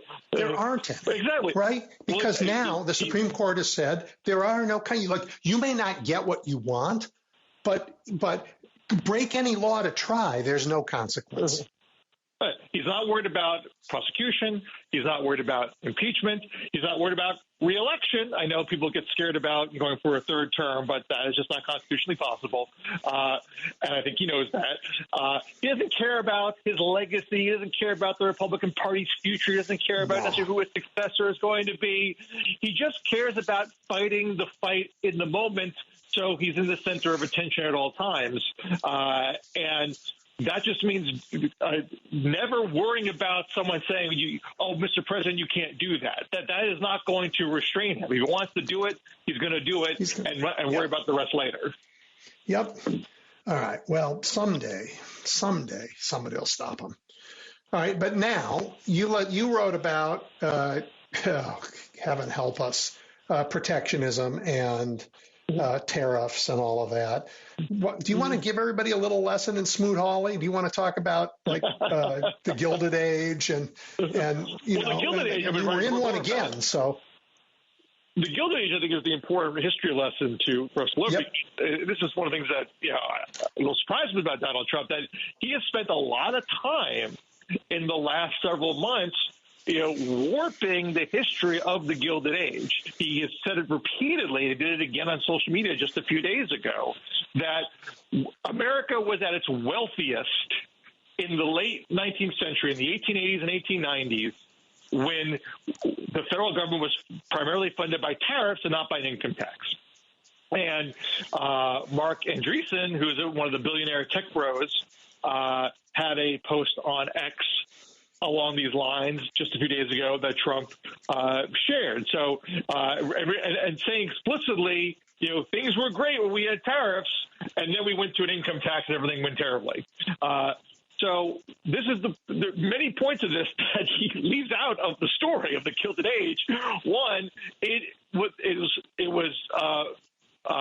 the hallmarks of it were massive inequality and bone-crushing poverty.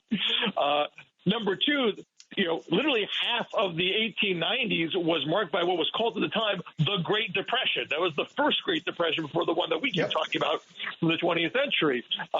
And during that Great Depression was when a lot of people said, hey, this tariff system is really unfair and regressive. It is really punishing the poorest among us. And that's when one of the first progressive income taxes was proposed. It actually was passed in Congress, but got struck down by the Supreme Court as unconstitutional. And it only switched over in 1913 because William Howard Taft, one of the unsung legacies of William Howard Taft, is that he cut a deal for tariff reform that included a constitutional amendment for an income tax. And some people thought that was just kind of like a symbolic move, but he actually did push for its ratification. It got ratified under Woodrow Wilson's watch, and Wilson was the guy that actually signed into law the first progressive income tax. So it came out of people's recognition of how unfair the tariffs were. I'm not going to blame tariffs for the Great Depression or anything of the 1890s, but it didn't help. And that Trump is spending so much intellectual energy trying to paint this completely Orwellian picture of this important part of American history. It is very unsettling to me, but also I think is very revealing about the kind of world he wants to live in. He wants to bring back a Gilded Age where taxes were far more aggressive, and the people that benefited of were the kind of plutocrats that he generally socializes with, people like Elon Musk. So unfortunately, none of folks made those connections come election time, but it's maybe useful to know that's the vision that he has for America. And just to bring it back to my fair city of Chicago, if you're listening and you have the time, go pick up Upton Sinclair's The Jungle, and you can read about this Gilded Age and what it not meant for the really rich who are fancy, and you can see them in a TV show somewhere where they're great mansions, but for normal people who were drowning in the mud, and what it meant for industry as our food got poisoned because, you know what, there weren't any regulations about what you did in those meatpacking plants. Coming to a meatpacking plant in Iowa soon. Yeah. Yeah. Oh, Bill. I just think we have a lot of work to do. And part of the problem in the last round was, of course, journalism. Which stuck its head in the sand and pretended we were in a different era that we were. And you guys didn't do that. How do we make sure that we are bearing honest witness as opposed to reading tweets on X? I mean, at the Washington Monthly, we're trying to, stay focused on the substance, trying to share good ideas for better policies, to not be so demoralized that we all check out and stop paying attention to what's going on. I understand the desire for people to, put it out of sight, out of mind. And I'll be honest, I'm not watching cable TV news the way I used to. I haven't watched any of it since the election. I don't want to have Trump's voice in my ear as part of my day. It is not pleasant. I don't know if it's good for anyone's mental health to be obsessed with it and to try to track his every movement, because he thrives on being fascinated with the noise and the distractions and so forth. But you never can give up on the basic governing of the country. You can't give up on coming up with good ideas to help people, even though no one of a progressive mind is in a position to implement any kind of policies right now. But certainly not at the federal level, for sure. Right, correct. I mean, obviously, the things you can do at local and state level more easily, depending on where you live. But the pendulum is going to swing again. The pendulum always swings. And we saw it swing under the first Trump presidency very hard. He lost the House in 2018, lost the Oval Office in the Senate in 2020. So it's not. So you should never think that all is lost. Nothing can be salvaged. Nothing can improve. And the likelihood of him screwing things up and making people's lives worse. I mean, if he's serious about tariffs, then look, I don't want to be absolutist about it. There are times when tariffs make sense. Biden had selective tariffs on Chinese electric cars for a good reason, because it could have literally decimated the American auto industry and caused massive disruption. Doesn't mean this tariffs need to be in place forever, but there was a right time and place for it, and that was one of them. But if Trump's serious about across the board tariffs, that everyone's imported goods go up in cost, I mean, that's the literal opposite of what he campaigned on doing insofar as he said he was going to lower prices. That brings me to So my sense is, like you, I don't want to hear his voice in my head, but I think America should not listen to him. We now know everything he says is a lie and fantasy. It doesn't matter. But we should pay a lot of attention to what he does. Right? He's not going to go to Detroit and meet with union workers no matter what he says. But he might actually push forward a law that makes unions illegal or whatever it is he does. Let's pay attention to what they do and pay attention to it every day. Then we don't have to listen to them because what they say is nonsense. But what they do is real, and we have to react to it. Yeah, you want to watch what's happening in the cabinet departments. What are the deregulation moves that they're making? That's and the executive orders, all of that stuff. Yep. And those of people who are at progressive law operations, those folks are going to be very busy, and those are good people to support, because things can't be blocked at the judiciary level. They were blocked in many cases in the first term. Don't assume that's a totally rigged game, even though the Supreme Court is not my kind of Supreme Court. There's always fronts to fight on, but I think the broader. And Democrats should also manage to develop a set of policies that make sense for the current time. I'm not one to argue that they have a colossal branding problem and that they have to start from square one and that everyone. I mean, they did very well up against heavy headwinds last time. Yeah, right. It was a very close race in a very divided country, and the problems of inflation. I have certain nitpicks with Biden on that, but generally speaking, it was a global phenomenon that's been unroiling governments across the world, and it's not tied to the essence of the Democratic Party's agenda. So they don't have to throw out everything and start over. But, things change. The world. Trump's going to be doing things that are going to require different remedies. And so you do want to you always want to refresh and think about what's needed now or in the near future. And so you want to be prepared to have that the ready. I get that people aren't reading briefing books and they're not going to be judging people's policies on a line-by-line basis. But when things go south on Trump, which they are likely to do, you want to at least communicate to the public, I know what to do in this situation. I am prepared for this moment. Here's what my ideas are. And so you have some confidence that if you switch horses, you're going to be going in a better direction. That's going to be our last word because we're up against the clock. Bill, as always, thank you so much for your time. Well, my pleasure. Talk to you soon. Bye. All right, everybody, we'll take a break from the news. Jill Wine-Banks joins us in just a moment. You're looking at the big picture with Edwin Eisendrath on WCPT 820. Okay, everybody, your friend and mine, Jill Wine-Banks, author, podcaster, MSNBC legal analyst, all-around star, is back. Hi, Jill. Hi, Edwin. How are you today? Thank you. I am good. Great. I wanted to talk to you about a lot of things, including John Roberts. But before I get to anything so grimy, can we talk about Jimmy Carter for just 1 second? I would love to talk about Jimmy Carter. Yeah, well, go right ahead. Well, you may know that I was part of his administration. I do. He tapped me to be the general counsel of the U.S. Army at a very important time for several reasons. One, we were transitioning from the draft to an all-volunteer force. And secondly, we were integrating women into the regular Army and into the military academies, into basic training.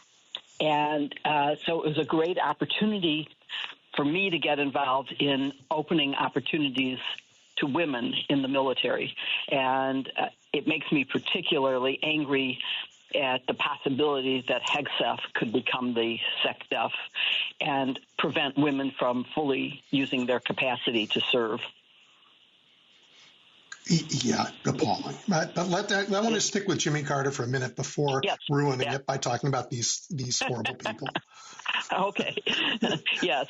Well, he was a great boss, and as everybody knows, he was a phenomenal post-president. He really is an inspiration. I think his legacy will be that everyone should give public service.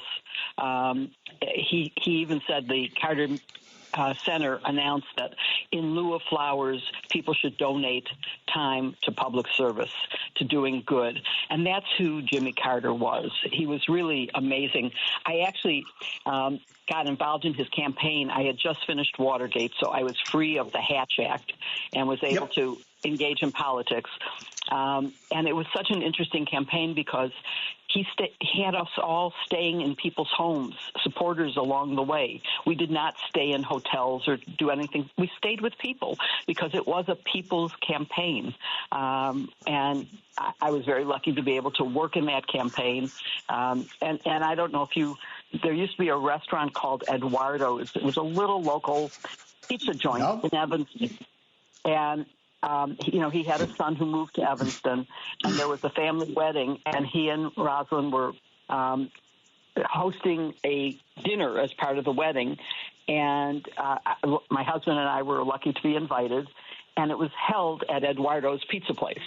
So that's the kind of people they were. They just were down-home folks who enjoyed life, and he really lived life to the fullest and made the most of his time. So we are going to say goodbye, formal ceremony to one of the most decent people ever to serve in the White House in a few days, and welcome in one of the least decent ever to serve in the White House. It's really a shocking moment for the country. It is. And, I think the contrast could not be more vivid. You have, and I believe that government will put flags at half-mast on January 9th in honor of President Carter. And on January 10th, President-elect Trump will be sentenced for his felonies. I mean, how much more of a contrast could you possibly have than this?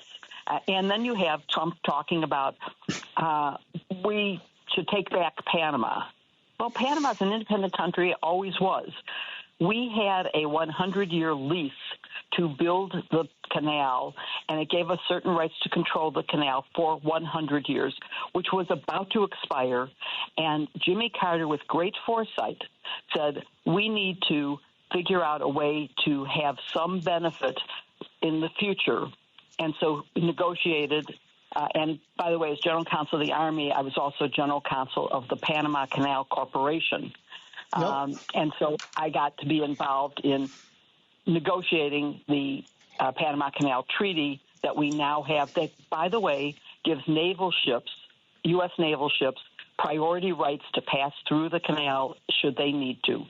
And so that's a huge benefit. And we are not being overcharged. We are not being treated unfairly. We are, American ships pay the same as any other ship.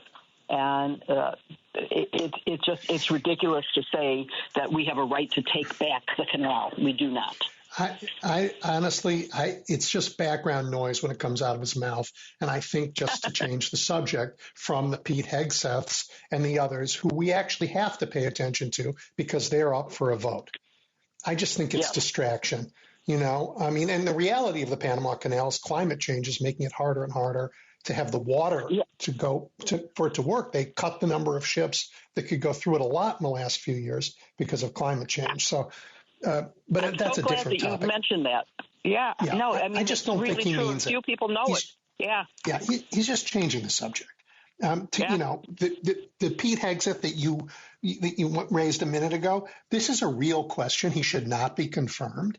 And you know what Trump does when he has a vote coming that he doesn't think could go his way. He's going to say, the Panamanians. What? What? Right? Take Greenland. Right. Yeah. And climate change has a role in Greenland, too, by the way, because it will open shipping between China as a result of the melting of the polar ice. And it will now be a economic value. So it doesn't give us any right to take it. No, not any more than Russia has any right to take Ukraine. And we are not Russia. Not now and not ever, no matter what. I hope not ever. So, are you sure about that? Yeah, I am. But it's because we're going to fight. I mean, all right, Trump's cases, he's going to be sentenced, but he's going to be sentenced to nothing, right? But nonetheless, the sentencing matters. Why does it matter? It does matter. It is disappointing that the judge has already said he is not inclined. That doesn't mean a definite no, but it pretty much does, that he's not inclined to a term of incarceration.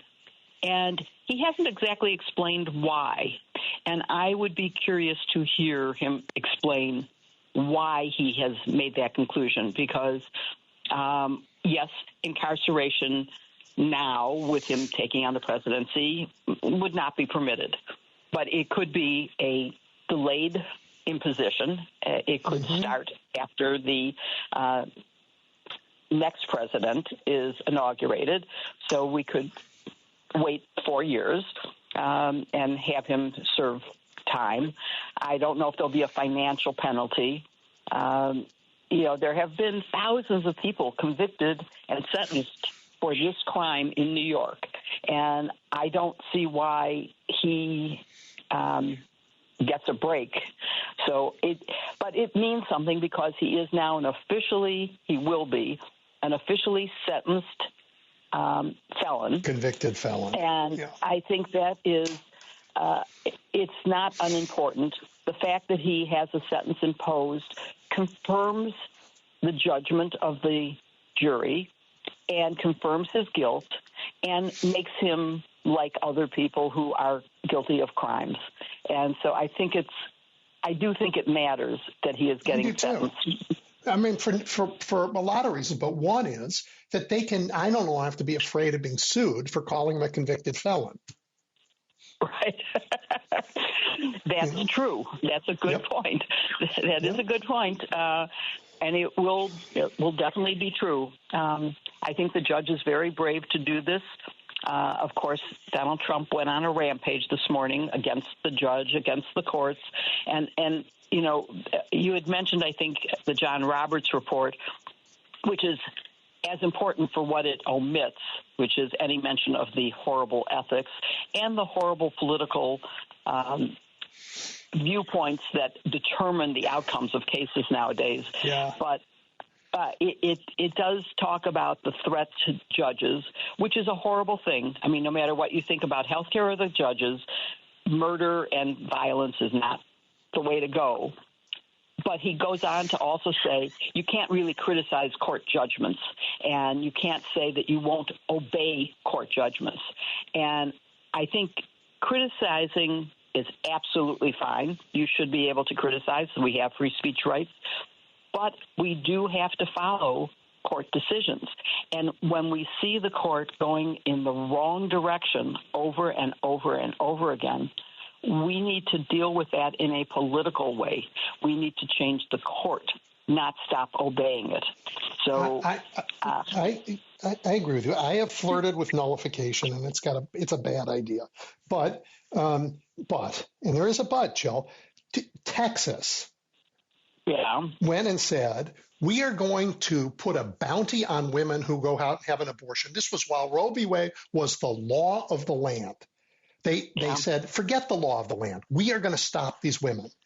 And it went up to the Supreme Court, and the Supreme Court said, we don't care if Roe v. Wade is the law of the land. We will not stay this pending a hearing. So John Roberts is a hypocrite.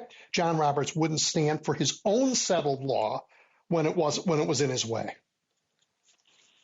Well, I appreciate his point, but he's not living by it. No, the court has become extremely hypocritical. They claim to be originalists, except when it doesn't coordinate with their desired outcome. So you can't say the things they're saying about the definition of a gun. Yeah, you can have a right to a musket. I'm fine with that. It's all these other guns that you shouldn't have a right to. And, if you're part of a militia, that's one thing.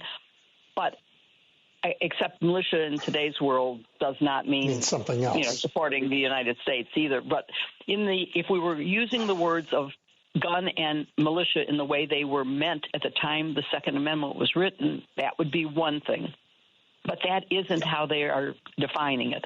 And the same is true with so many other decisions that and I do believe in civil disobedience, but then you have to be ready to take the consequences. I agree. And having a government official like Vance or Trump or the Attorney General of Texas saying we will not obey court decisions because we don't think they're right, that is the end of the rule of law. And I think there was a chance that Texas was not going to remove the impediments that it put in the river on the border after the court said you have to take them out. And that is not how America can function. I mean, right or wrong, the Supreme Court is what we have. We need to change the government that appoints members to the court so that we get people who reflect our views. Democrats have not spent the time that Republicans have in planning and plotting to have a court that reflects their views. They've spent a lot of time and effort on this, and Democrats need to get active. Yeah, I mean, I do not expect Donald Trump to obey court rulings. I don't think he is in the mood to think that he is bound by anything in the coming administration. And we'll have fights. The last administration, when the Supreme Court said he couldn't do something, he didn't do it. I mean, that was it. But I don't expect that constraint to hold here. I just want to remind everybody, though, we've been on this path before in our history. I mean, Andrew Jackson was told by the Supreme Court that the Cherokees were a nation in the southeast of the United States. And he said, how many troops does the Supreme Court had? And he marched them on the Trail of Tears. So we've survived this before, but it's terrible. It's really terrible. It is. But I have to say, the Roberts report, year-end report, misses the fact that the reason the court is held in such low esteem is not because Donald Trump is saying it, although that doesn't help, but it's because their decisions are contrary to the majority of Americans' opinion, and because they are so blatantly political in the outcomes they are reaching. You can tell the issues they want to take and how they will decide them before they have heard legal arguments, and they don't seem to be paying attention to the words of the statutes. The Chevron case and taking away regulatory power is so outrageous. Congress could not possibly Trump versus United States. I mean, yes, exactly. Take your pick. They're all appalling. Let's do a thought experiment. I have a thought experiment for you. Okay. When they rushed to say Colorado did not have the right to keep Trump off the ballot because he was an insurrectionist, they did not at all take up the factual matters that Colorado did when they determined that Trump was an insurrectionist. So that stands. What they said was, Congress is the only place that could keep him out, and they need a law to do it. And now there are a lot of people saying, well, they have a law to do it. It's the Electoral Count Act. So what would happen on January 6th, turns out, if they get there and a majority, it only has to be a majority of the Senate says, wait a minute, these electors aren't valid because he doesn't have the right to be president. Mm-hmm.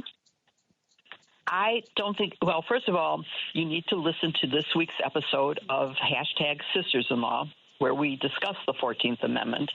And Good. I think it's clear. Let me make clear also, Colorado, the Supreme Court decision only relates to whether you can be on a primary ballot. Correct. And they said it's not a federal issue because primaries are run by the parties. They aren't run by the government. And therefore, this doesn't apply. I think it clearly applies to whether you can be inaugurated, whether you can take the oath. And I think the answer is you cannot. And I think the language is clear that no congressional action is necessary. The last sentence of the 14th Amendment, Section 3, says, or not, maybe it's not the last sentence, but one of the sentences says that Congress can remove the disqualification. Correct. It doesn't say Congress has to impose it. It is an automatic. If you are guilty of, and there have been at least two findings factually, the impeachment and the Colorado 5-day hearing that led Colorado to say he was an insurrectionist. So we do have fact findings that he is an insurrectionist. That means there is an automatic disqualification for him being sworn in, taking the oath of office. And I think that some of the commentators have suggested that on January 6th, a dangerous day coming up on Monday, that Congress should not certify the results of the election. Do I think Congress will do that? No, of course not. I do not. Do I think that there would nor be would the Supreme Court mandamus them. Right. I think that's all. I think that is what the Constitution says. I think that's what the Constitution meant. And it should be the outcome, but it's not going to be. And I'm sorry about that. I'm sorry that Democrats didn't vote in big enough numbers because I do believe, and that people who voted for Trump voted in the belief, wrongly held, that he was going to do things to help them. He will not. They don't believe that he will actually do the things he's promised. And, of course, in the past he hasn't. He promised a wall and that Mexico would pay. We don't have a wall, and Mexico paid not a penny. I just don't know how much of what he's promising he will carry out. But I think we're in for a dangerous, at least first 2 years, where there is, although it's slight, there is a Republican Congress. And so he may be able to get more done than he has ever been able to get done. Yeah, I don't think he'll get it done legislatively, but I don't think he cares about laws. I think he's going to try and do everything by executive action, and it'll have to be challenged. Well, he's done things even without executive action. For example, the FBI, and I hope here's another bad nominee, Kash Patel, but he's already eliminated the 10-year term. Congress passed a 10-year term so that the head of the FBI would not be a political person. He would be loyal to the Constitution and the rule of law and to the facts. But he fired one, and now he got Wray to retire preemptively. He obeyed in advance. He didn't have to fire him. He resigned because he knew he would be fired. And if you can fire a person with a 10-year term, then it isn't a 10-year term. It's service at will. And so he has, through his bullying, been able to accomplish all of these terrible things.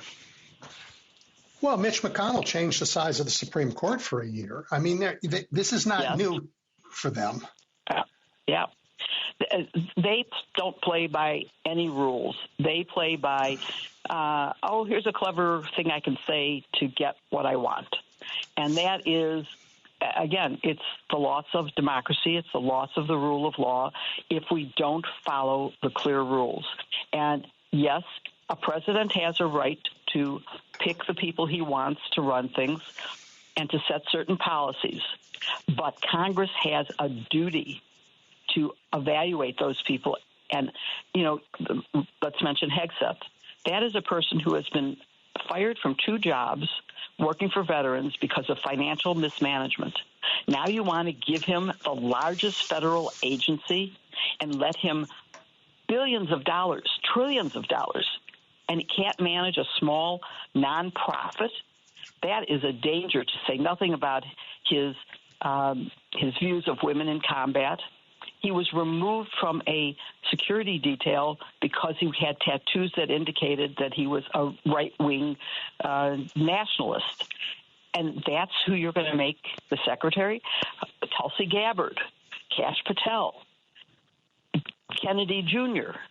These are all really dangerous appointments, and yet some of them are going to get through. I'm not sure which the Congress will stand up against, but I think those who don't have financial management, they should definitely be eliminated. So that would take care of Tulsi Gabbard, and it would take care of Hegseth.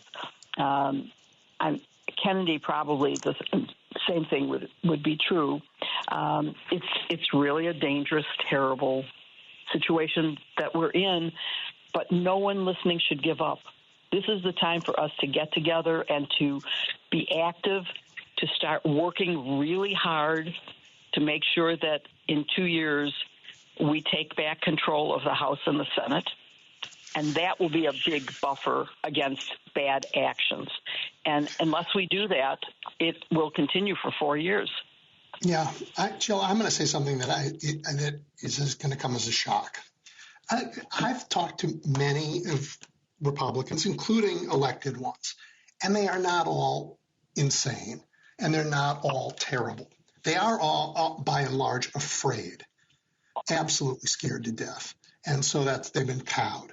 But the Senate was, Trump said, we're not going to do FBI background checks. We're going to do recess appointments. We're not even going to have hearings.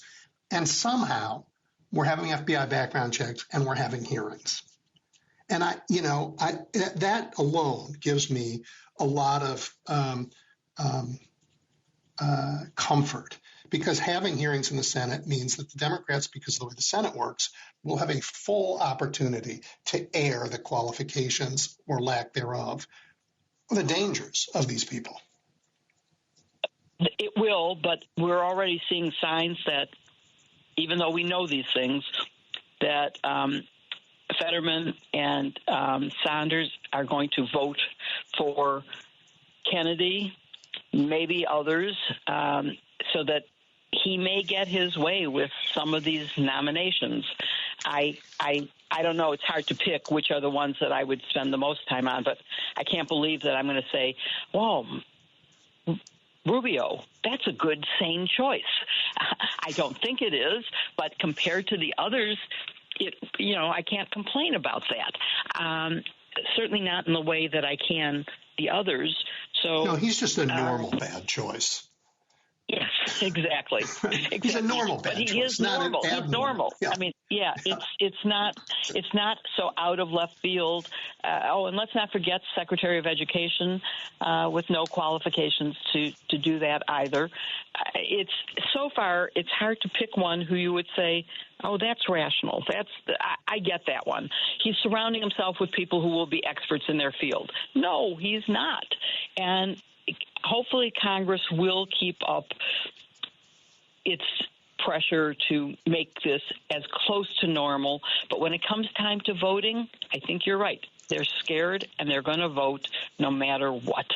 I mean, it looked like maybe Johnson wouldn't win, but in the end, everybody caved except for one. And so you had... They needed to, because they can't open the ballots on January 6th if they didn't have a speaker. Right. I mean, so, all right. Well, Jill, I am not in a panic. I think we are in for one of the worst presidencies and a do-nothing Congress.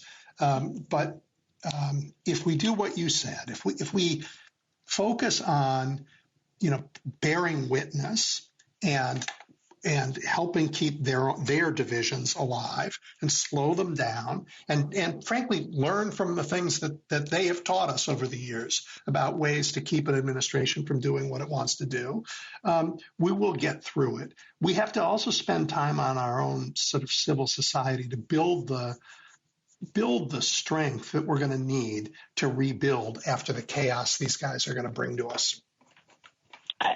It's all true. And I think it's important who takes over the Democratic National Committee and who needs to make sure that our message, it's not the values that are wrong, but we're not communicating them properly and we're not using the proper channels of communication. And so I think that's going to be a very important position, especially in a year, when the president is of the party. It's a less important position than when we're not holding the White House. Then the head of the DNC. Do you have a favorite in that race? I do. Ben Wickler is definitely.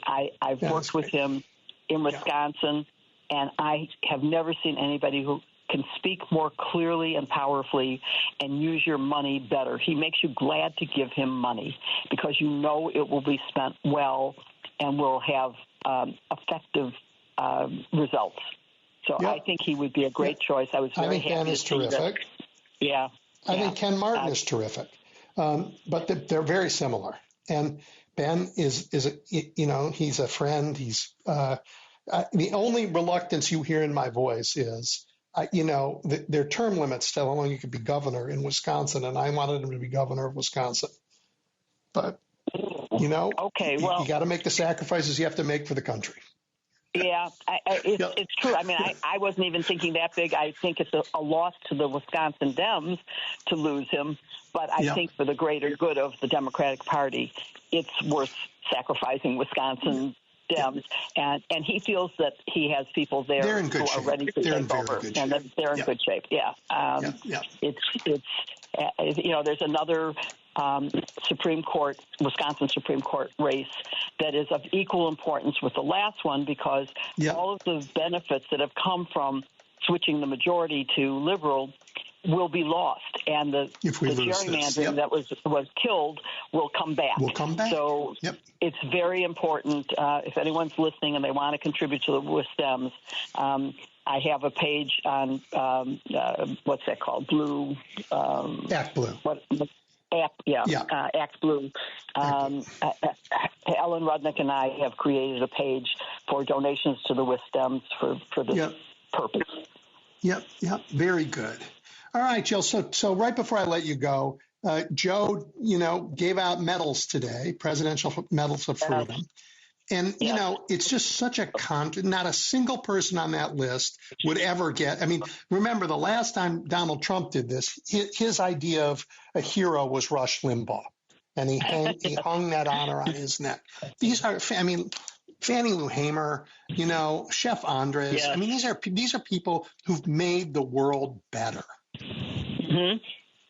It's just such a great, Yeah. I mean, it is a very different view, and the dignity of the ceremony today is much different than how Donald Trump did it. As I'm not sure what the right word is, but repulsive. That's a good word. Disrespectful. Dismissive. Yeah. That's how he feels about the whole government entirely. Yeah. Yeah. All right, Jill. Well, thank you as always. And listen, Jill's already mentioned this, but for gosh sakes, everybody should be listening, right? To Sisters-in-Law. Yes. Do you still have another one? You have more than one. I now have a show called Just the Facts, where I do interviews. And in fact, I'm going to be interviewing on Monday, January 6th, Daniel Biss. I like Daniel. Yeah, because I want to find out what local governments can do to stop Project 2025 and some of the worst things that Trump might be imposing. So, that will be interesting. Just the Facts is on YouTube. That's a YouTube show. All right, everybody. You heard it at Sisters-in-Law and Just the Facts. Great. And, of course, you can always see Jill on TV. Great. Thank you so much, Edwin. Thank you, Jill. Bye-bye. Bye. All right, everybody. Quick break, and then I want to hear from you. Edwin Eisendrath is taking your calls now at 773-763-9278. The Big Picture is on now. WCPT 820. Happy New Year. Jim, kick us off. Yeah. Hi, Edwin. I was going to say immigration is such an obsession with the Republicans, especially Trump. Particularly, it reminds me of the eugenics of the early part of the century. They started measuring people's noses and their skulls and who was inferior and who was superior. And for my money, I would rather have lunch with any immigrant on the planet than Trump. And if I was an immigrant coming to a country, let's say that I had to move, I was under duress, I would pick a country that had a more reliable healthcare system. I think that I really mean it. I would go to a country that had a more reliable healthcare system and believe that healthcare was a human right, because eventually we have to come to that conclusion somewhere along the line. I thought that we'd be here by now. I used to vote all the time for national health insurance, and we never been able to accomplish it. The Tea Party wrecked it when Obama tried to get the public option. But just the inhumanity of it all. It's just distressing to me that we can't move beyond. This is 2024. I mean, think about it. Going into the future. Trump keeps talking about private health care plans. Well, they've been arguing that forever. You know, the wealthier people think, I got enough to cover myself. Why should Bates or somebody with big money, why should they have to get the same health care as some other peasant on the street? Well, let me say that we all suffer the same fate. And the point is, we're all human beings. So I don't care if you got all the money in the world or you don't have all of the money in the world. You're still entitled to decent health care. But anyway, where are you skiing in Switzerland, and where were you at for their vacation? Happily, some of my adult children came home, so I was here, and we had a lovely time. Good. No skiing, no Switzerland. Have a good weekend. Take care. You bet. All right, I'm at 773-763-9278. If you want to chime in on what you're looking forward to this year. Brian, what's on your mind today? Happy New Year, Edwin. Hope you had a good one. Thank you. You too. I did. Thank you. Do you really think Trump is going to be, we know he's a evil man and his co-president, evil muskrat. Do you really think they're going to try to eliminate Social Security, Medicare, and Medicaid? I don't know how they're in a bind. I don't know how no is the short answer. I don't. But I think they will threaten it every day in order to get other things they want. I don't. It's too hard. And too many Americans, it would be a cause in such hardship And it's not their money. Right. I mean, particularly Social Security, people paid into it for their whole lives. So it'd be theft. I don't think they're going to do it. I think they're going to try, but not try hard. They're going to try and scare us with that so that we'll give them other things. Well, it is scary. It's terrifying. Of course, it's terrifying. And that's what, but they're going to hang it over and they're going to use it because they don't care about anybody. They're going to use it so they can grift something else. No, and we won't let them, by the way. They just don't have the votes to do it. We won't let them. And even if they try, there are certain nonviolent things that can be done. Massive marches. Somebody brought up on your show civil disobedience. Correct. If necessary, if really necessary, a general strike to stop them. But I hope you're correct. But these people are fascists, and we really have to. As much as I don't like having to listen to them, you have to keep informed as to what they're doing. Right, but let me just caution you, Brian. What they say and what they do are barely related. So you have to pay attention to what they do more than what they say. Because what they say, we now know, consists of a hash of lies and has every time they've opened their mouths. So let's pay attention to what they do and not be afraid. Yeah. Thank you. Okay, well, thank you. Happy New Year. Happy New Year to you, too. Bye. You bet.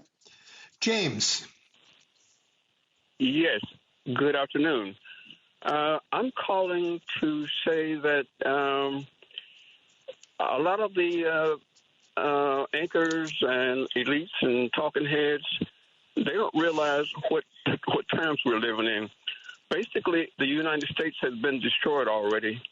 How can you have a valid operating country when your Supreme Court is corrupt? It's insurrectionist. That's an insurrectionist judicial body. The Congress is insurrectionist, and the executive branch basically is controlled by elements in this country called AIPAC, and quite frankly, you recall that they primaried Cori Bush and Jamal Bowman, and they got rid of presidents of Harvard and Columbia College, and I think the University of Pennsylvania. You don't have a country that's actually in control of itself. So what I've advocated and what I've been writing about is we need martial law. We need to abolish that corrupt. That's a very, very corrupt body, the Supreme Court, and we need a new constitution. And the Constitution is easy. It only has 7 sections, and then it has the 27 amendments. So that's what we should be starting with doing. And actually, that should have been done under Biden. But Biden, he's not in control. He's basically not in control. That's basically what I have to say. All right. Well, thank you for calling in. I appreciate it. All right. Bye. Bye. Paul, Happy New Year. Happy New Year, Edwin. I was listening to the discussion with Larry Diamond about it seems unfathomable that Trump will pardon people like Elmer Stewart Rhodes and this other the other guy who got 22 years, or any of these people, because they're essentially going to be out acting as full-time criminals for Donald Trump. I mean, what's to prevent them from just becoming this organized armed mob? Well, right. Law enforcement should be doing that, but they will be compromised. This is how democracies fall. I don't expect us to fall, but I expect these to be an enormous challenge because these people do not respect the rule of law. They celebrate violence on their own side. It is all of the things fascists do everywhere in the world.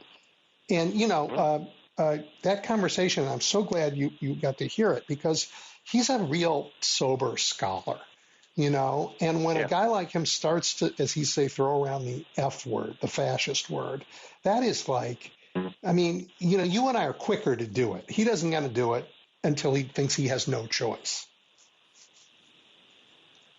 Yeah. Well, I mean, I have on a similar track before. I was saying that that fascism is too generous a word for Donald Trump, because I don't think he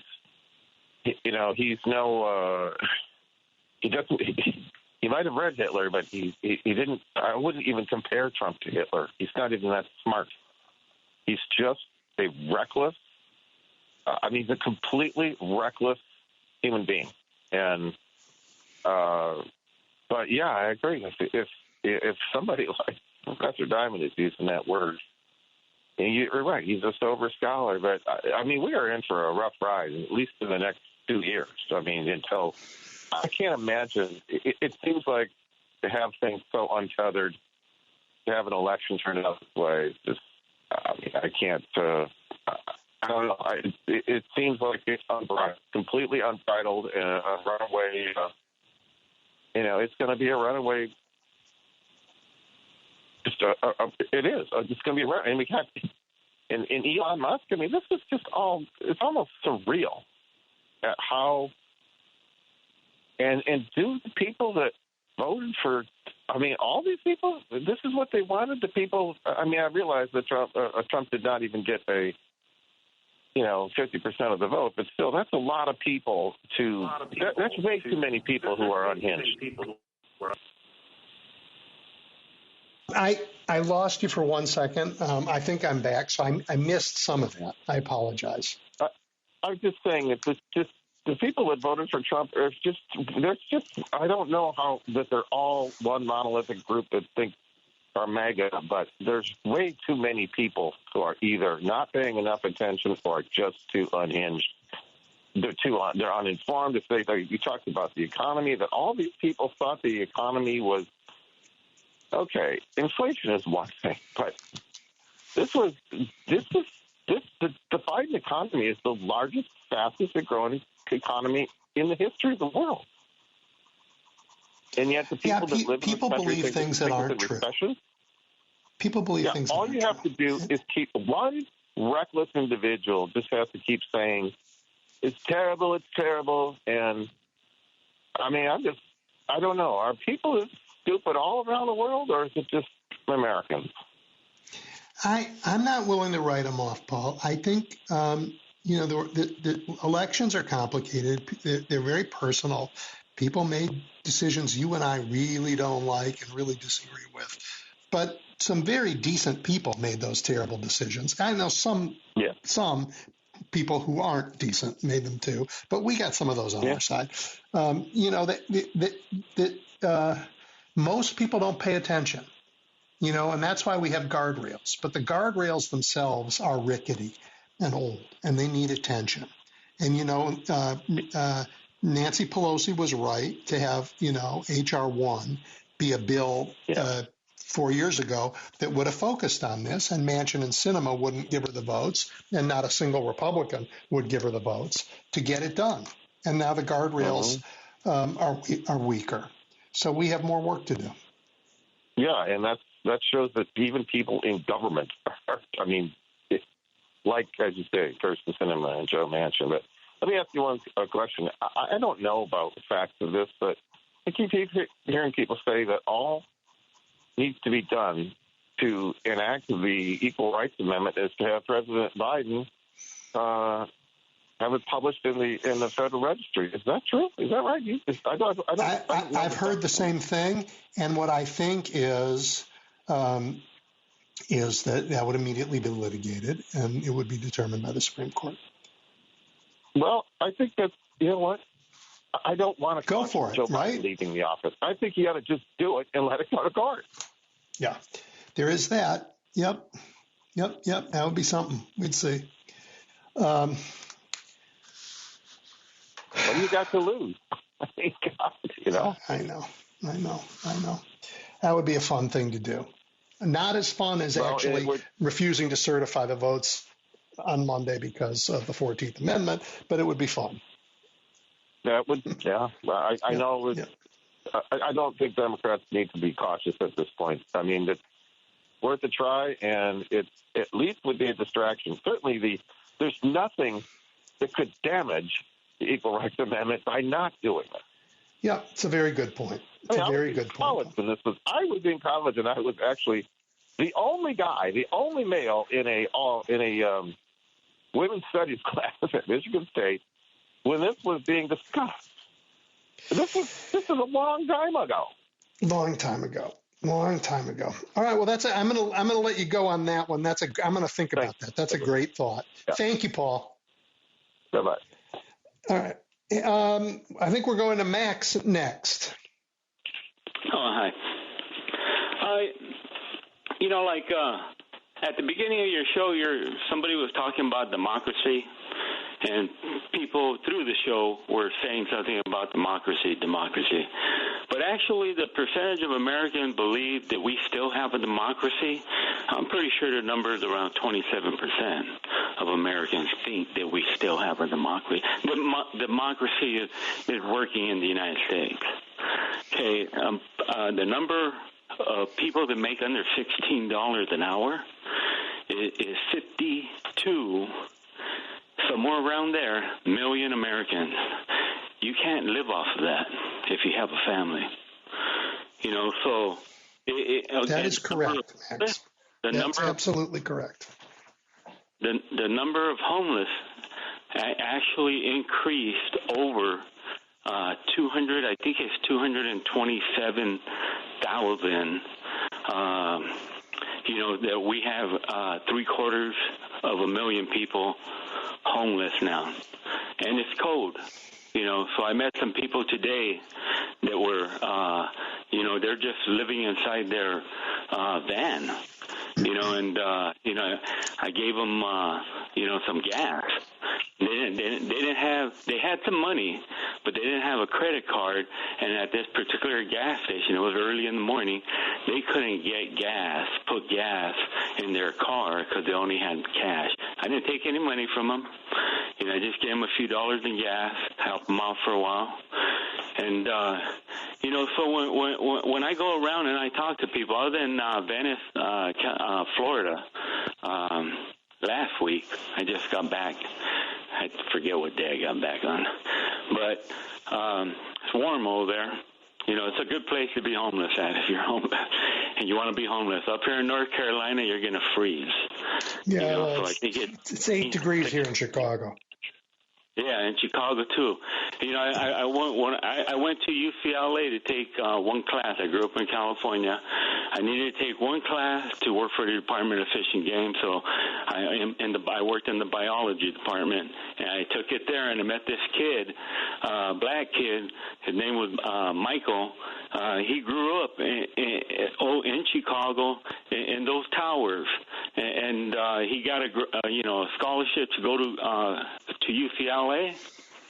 And he used to tell me when he was a kid, he used to walk to school, and he would see frozen winos that were vets. That he would see them frozen. They froze to death in Chicago. Mm-hmm. Yeah, I know it does get cold over there. Mm-hmm. So basically, so when people say, that we're doing great in the U.S., we are not doing great in the U.S.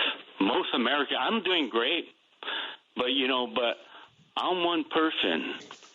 There's more people than just the few of us that are doing good, and there's more of us that are not doing good. Yep, Max, compassion is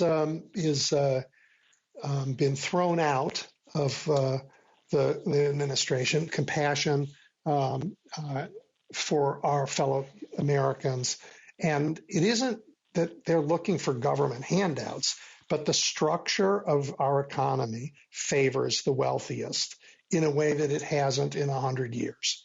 And Biden tried to do something about it, but he couldn't do it fast enough or enough.